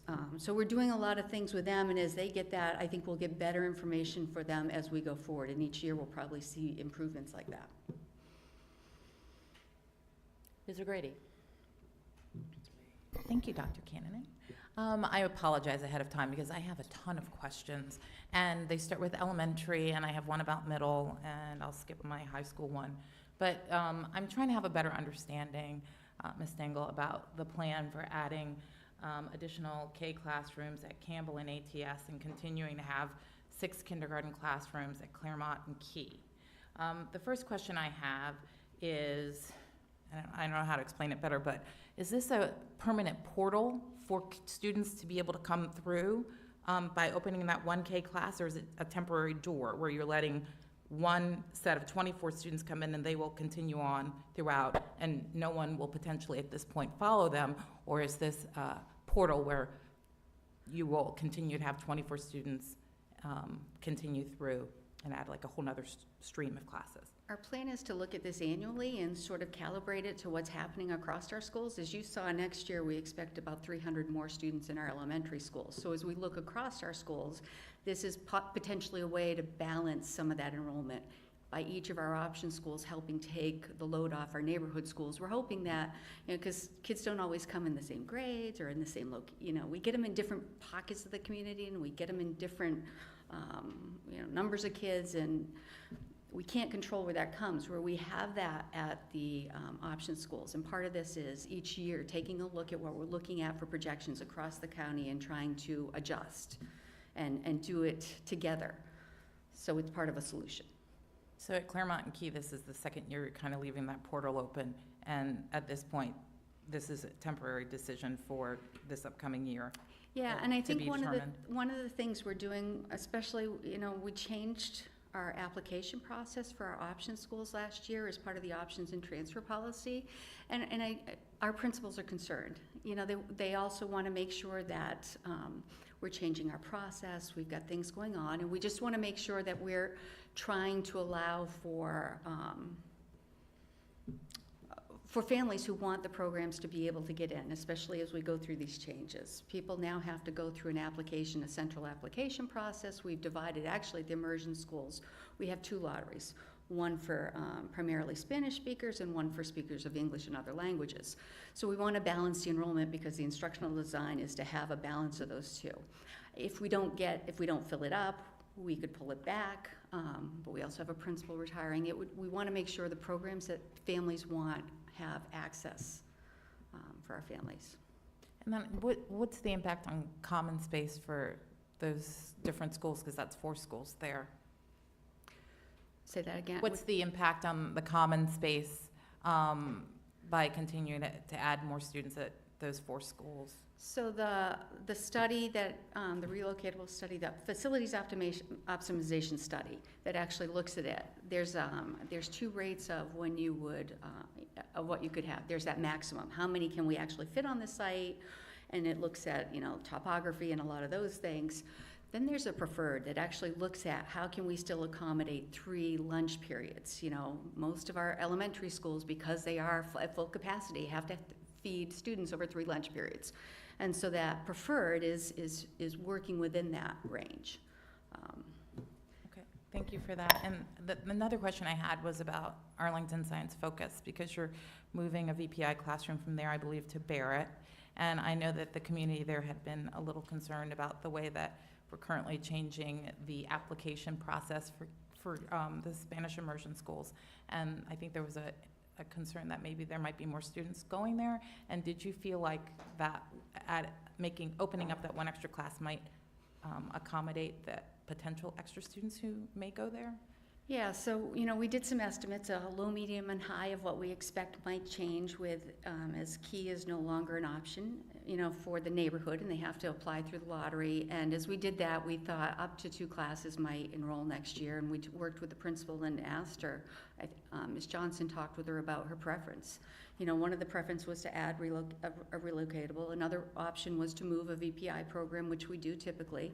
And those students are out of school in VPI for 1 year. You know, they continue on in the school, but, you know, you can move it to another school where there's space, and it allows, you know, some breathing room when we don't know what the actual number of kindergarten kids coming next year are. I had a question about the Montessori plan to kind of hold off and wait a little bit. I understand the rationale for doing that because you want to see how many people may be coming in.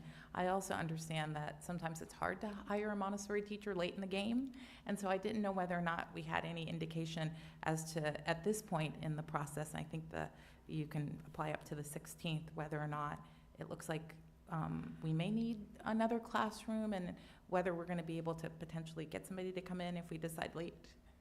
I know we're working on that with the principal and with our early childhood supervisor. We met to talk through this, and they're trying to put pieces in place. What we want to do is try and be able to take as many families as apply. And I didn't get your question until late, so I don't know the actual numbers. I know when I saw it a couple weeks ago, at that point we felt like we had the right capacity, but we also know that we may get more. And we're trying, and again, all of this is new, getting this centrally, so we're monitoring it and hoping to accommodate as many families as we can. I would just ask that we would balance that to ensure that we could potentially hire the appropriate teacher, because a lot of those teachers get snapped up really early, like And the around now. principal actually has some great ideas on that already that she's working through. So she's been ahead of this and sort of helping us think through, you know, and putting the pieces in place to make sure she's got the right staff. One last question. Okay, well, and this is my middle school question. I noticed that in, I think, the presentation, I think we might have, or maybe I read this somewhere else, that we have 49 relocatables right now at middle school. And when we opened Stratford, I guess some of those middle school trailers or relocatables may not be necessary any longer. What are we going to do with them? And is there do we save any money? So most of the relocatables maybe most of those are at Williamsburg and Swanson. And since the school board has made a decision that there would be no students remaining when the new school opens, we expect most of those to go away. Some of them will be redistributed to meet, increased enrollment for next year. We now are at the point where we have pretty much replaced all of the really old ones that we had, some of which were still leased. There may be a few more that we will replace to upgrade them, and then we will likely put them on the market to sell them because we have relocatable classrooms that are pretty high specification, that are well looked after, and there are many school districts that are in the market for those relocatables. It's very hard for us to find appropriate places to store them, and it's probably not the best thing to do with them anyway. Thank you for indulging all my questions. Mr. Goldstein. Thank you. Thank you, Lisa, for the presentation. Can you go to slide 11, please? Turn that thing up. Just to clarify, there in the third bullet under middle school, those 775 seats at Wilson, they're not all middle school seats. No, they're actually middle and high school seats. Okay. Yeah, sorry, some of this is just packaging, but the HB Woodlawn program is moving there, and it's a combination of both. And so in addition to what's already at HB Woodlawn, there will be some additional seats that were part of the CIP. Right, I'm just sensitive to the fact that people, Yes. pluck a single slide out of a presentation and then, look at it without context, and so I just wanted to make sure we corrected that. And can you go to 12, please? And actually, maybe what I should clarify, what this really is those 775 seats, they're moving out of Stratford. So, and then we're adding the addition. So they're moving into a new building, and actually we're adding 1,000 middle school seats while we're moving a program over. So and we were looking at some of the old reporting on it. So it is a little confusing. Yeah, I mean, we can count it a couple of different ways. Yeah. But I just wanted to clarify that these aren't all 775 middle school seats. And then if you could go to slide 12, please. Okay, so the title says projects returning from the current approved CIP. And what you mean there in middle school is that there are no projects left over from the existing CIP that are going to roll forward to the new CIP. Right, so I'm learning. Not that we're not going to have a middle school project in the new CIP. Right. We will, by the time this CIP is adopted, I believe my understanding of, and again, this is my first time in this process, so I'm learning too, is that we will have paid for the additional seats that we're already doing. So this is really what is carrying forward from it. We don't currently have a middle school project in there. What we are doing is seeing some middle school growth that we're gonna need to address in some way. And so when your proposal for the CIP comes forward, it may have probably going to have a couple options for middle school seats and some things that we were thinking through as we worked with the FAC members to get creative and sort of, we've got one bucket of money to fund all these different things that we've got to do, and how can we do that in a way that provides good learning environments, but also is wisely using our money to allow for some of the things we know would need to happen. Right, but it's not spillover from the previous CIP, or that is the current CIP. Okay, thank you. Okay, I just have a question or comment, I'm not sure yet. On the slide with the elementary capacity, the numbers, and then,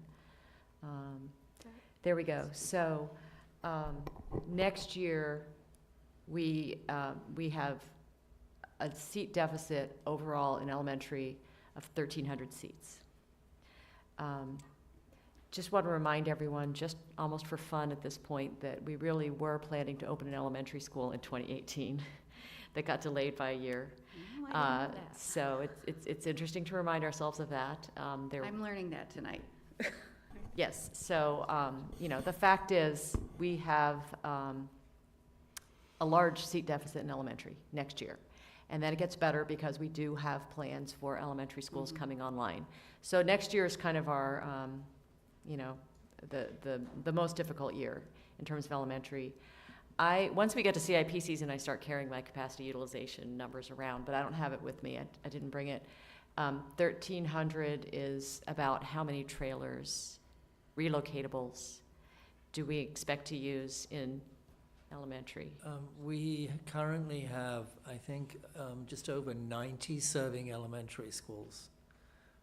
I would have to get you the exact number, and we will be adding a few more this summer, and we'll be accommodating some of the remainder in room conversions.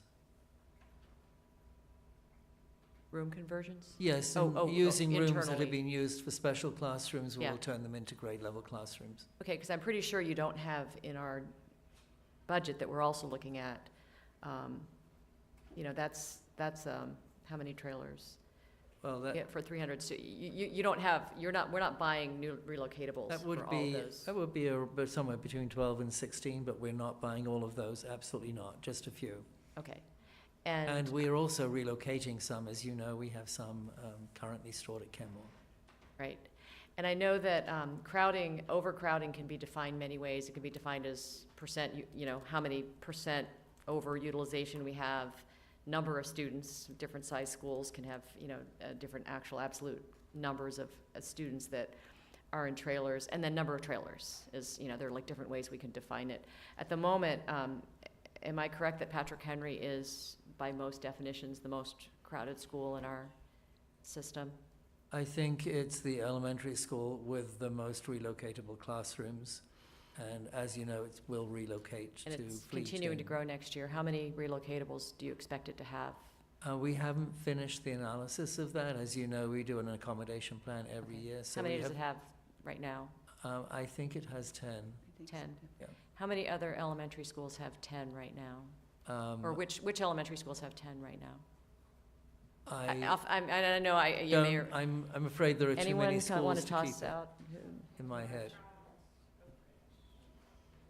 What's one? Oak Ridge? And Barcroft? Those three? Barcroft does not have that many. Barcroft, I think, has 6. Barcroft they have a program in some. Yeah, they have 6, I think. Okay. I can look it up while we're speaking. And you can follow up as we go on to the next item, too. I just wanted to get a sense of what our most crowded schools are. I mean, the fact is, next year, we have a lot of students who are going to be in relocatables across our system. You guys want to know which ones they are? It was just handed the information. It's 53 relocatables. At elementary? Yeah. And again, by relocatables, it is those. But again, Barcroft, it's not because they're overcrowded, it's because they have programs in those relocatables. But it's Oak Ridge and Henry, that are the most crowded. Okay, I just wanted to confirm that. And, we'll be struggling with this, but I think, I'm optimistic about the future as we bring these elementary schools online, and we'll catch up and, build some new optimal learning environments. So any other questions or comments on this section before we go on? Yes, Ms. Talento. I think mine is just a clarification. As a Career Center Working Group liaison, you mentioned on slide 7 that the new projections for grades 9 through 12 show that we'll have a surplus of high school seats for a small period of time, and that this may provide some breathing room to the Career Center timeline. And so will one of the proposals that are being brought forth in the CIP, I don't know if they're called proposals, this is my first CIP process, but one of the scenarios, I guess, maybe the better word, that are brought forth, will it consider something like that as well? Yeah, we want it to align with their work. They're going through the process, but if it gives them a little bit more time, because another year will give us more bonding capacity and more money to actually do some of the work that needs to be done. You know, we do know that, again, we've got one pot of money that has to cover every need for building capacity. And so if we have a little bit more space, it may get them a little bit better, you know, a little bit more, you know, the more seats we could build, the better. And that's the one community that's actually been really supportive of, you know, let's grow it, let's make it accommodate more students. Thank you. All right, excellent, thank you very much. And we will move on to our action items. So we have one action item tonight, which is the revision of 2 school board policies. Dr. Murphy, is there any additional information on this item? Yes, I know the board had discussion when this was an information item, and staff has worked to bring back a revision, so I'm going to turn to Dr. Murphy and provide a little bit of an update with that revision. Good evening. Just wanted to review, we brought forth 2 school board policies, one being the workplace violence, and so we have made changes based on the conversation that we had at the last board meeting and the feedback, and that we have tightened the definition in regards to the workplace violence and aligned it more with the Occupational Safe and Healthy Administration. We also provided a link, so as they update their definition, we can also update ours. In addition, we made sure that people understood that our goal is to be proactive, not only proactive with our students, but proactive with our employees. So this is a proactive policy that should anything come up, that we are requiring administrators to make a referral to our employee assistance programs to get the support for our employees that are needed. Excellent, thank you. This is very important work, and we appreciate your working with the board on the revision. Ms. Elliott, do we have speakers? We have one speaker on this item, Ms. Ingrid Gant.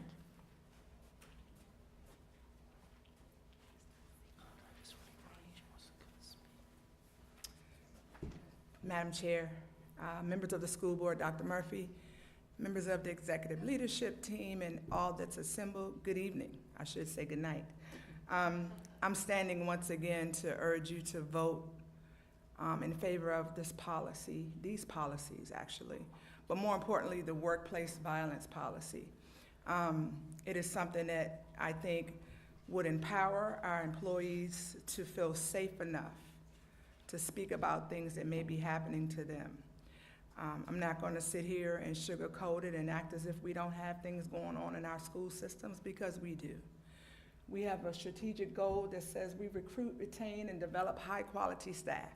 But when you have a staff that's coming to work every day fearful, or you have a staff that's coming to work every day unsure of what may happen when they get there, you have a staff that doesn't know where to turn, and when they come to people that's in leadership positions over them, are simply told that didn't happen, or I'm going to investigate it, and don't get a follow-through, then it leads to sometimes things that can cause them to be ill and not want to come to work, or things that may cause them to not feel so positive when they come. And I urge you to vote on these policies to help empower us, to help ensure them that when they do come forward, they won't be retaliated, as Dr. Murphy spoke about this afternoon, that they will know that there's a place they can come to that appreciates what they do on a daily basis, working with our most important assets, who are our students. So I urge you, when you take the vote, think about yourself. If you've ever been in a situation where you may have felt threatened, if you've ever been in a situation where you think you had no one to turn to, I want APS to be that place where members can not only come to me, but can come to you, or can come to Human Resources to look for some type of guidance to make it stop. So I thank you for listening, and again, I urge you to vote yes for these policies. Thank you. Thank you very much. With that, I will take a motion. I move that the board adopt the revisions to School Board Policy 35-4.1, Human Relations, Employee Assistance Program, and School Board Policy 35-4.3, Workplace Violence. Is there a second? Second. All in favor, please say aye. Aye. Any opposed? Motion passes 5-0. Thank you for your work, Dr. Murphy. Can I just make a quick comment? Yes, Ms. Talento. I just wanted to take a moment to thank Dr. Murphy and her staff. I think that is a very solid policy, and that the work they did from the discussions we had last time was great. And I just wanted to say thank you for addressing that and the work that you did. I think it's a really great policy moving forward. And Ms. Talento, thank you for your work on this as well. Thank you to everyone. It's really good work, and again, very important. Glad to see that moving forward. Okay, next we are at our information items, and we have two that are ready to come forward at this time. The first is the Wakefield High School upgrade and reconfiguration of chemical safety devices. Dr. Murphy. Yes, and Mr. Chadwick, I'm guessing you're going to be doing both of these. So once you move through the Wakefield upgrade, you can simply move to the fleet parking, and we'll take a little bit of a break if the board has particular questions to the first item. Okay. Thank you, Dr. Murphy. Good evening again. As many of you know, we recently had a recommissioning work at Wakefield High School to address some issues with both the HVAC and other systems in the building. That isn't quite finished because it's seasonal. You have to do it in both seasons. Our consultants and the safety officer have recommended a complete upgrade and reconfiguration of safety devices relating to splashes, spills, leaks, cleaning, and science chemicals for students and also for our custodial staff.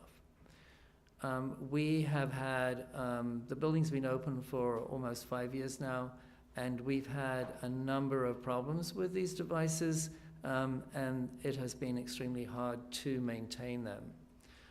So we are proposing to upgrade and reconfigure the system at a cost of $87,000. Sufficient surplus remains within the Wakefield Expansion Project Fund to make the proposed upgrade and reconfiguration, and we're requesting that the proposed upgrade and reconfiguration be funded from that surplus. We have recommendations to approve the funding of the proposed safety upgrade and reconfiguration from the surplus remaining in the Wakefield Expansion Project Fund.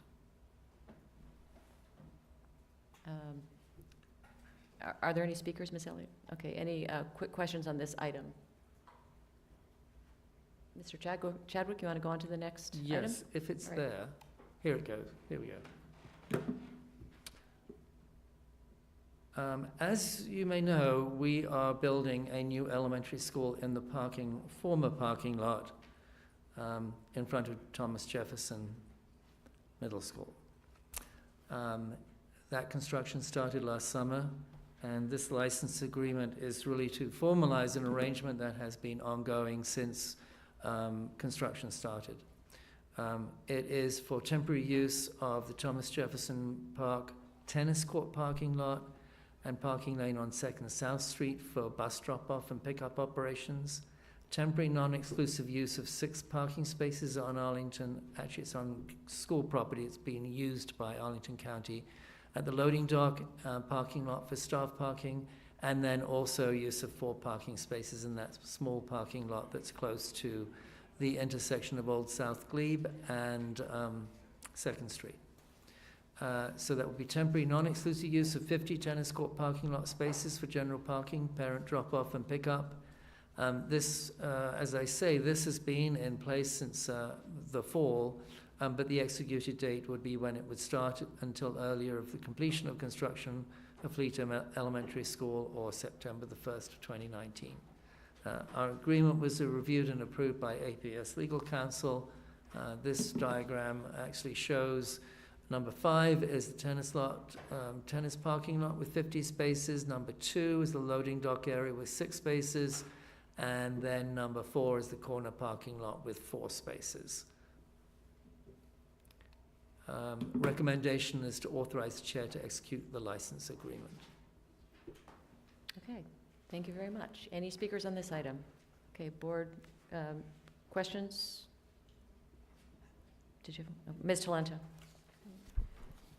I took some time to actually skim through the agreement, and I noted that part of the agreement is that when we have early release days, that we let Arlington County know ahead of time, and they will put up signage in the parking area.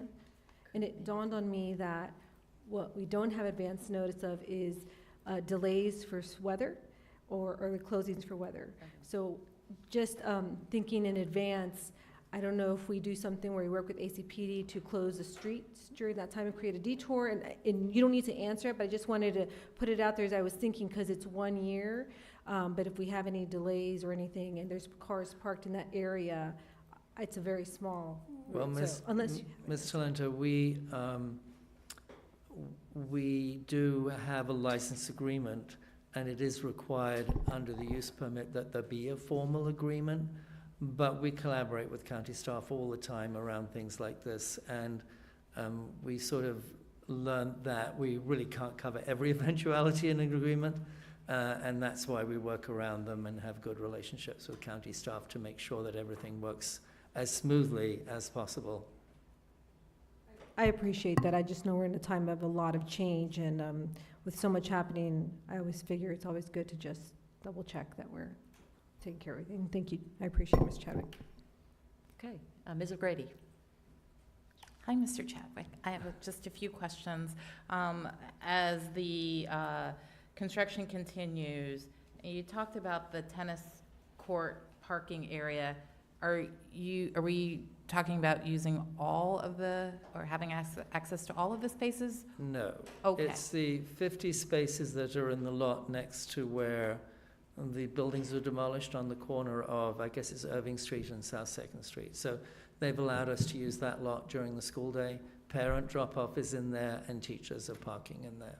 Okay, so, but all of the spaces there's 50? In that particular lot, that yes. lot? As you know, there are other lots, the sort of long double lot. We're using that, we aren't using that. That's being used, retained by parks.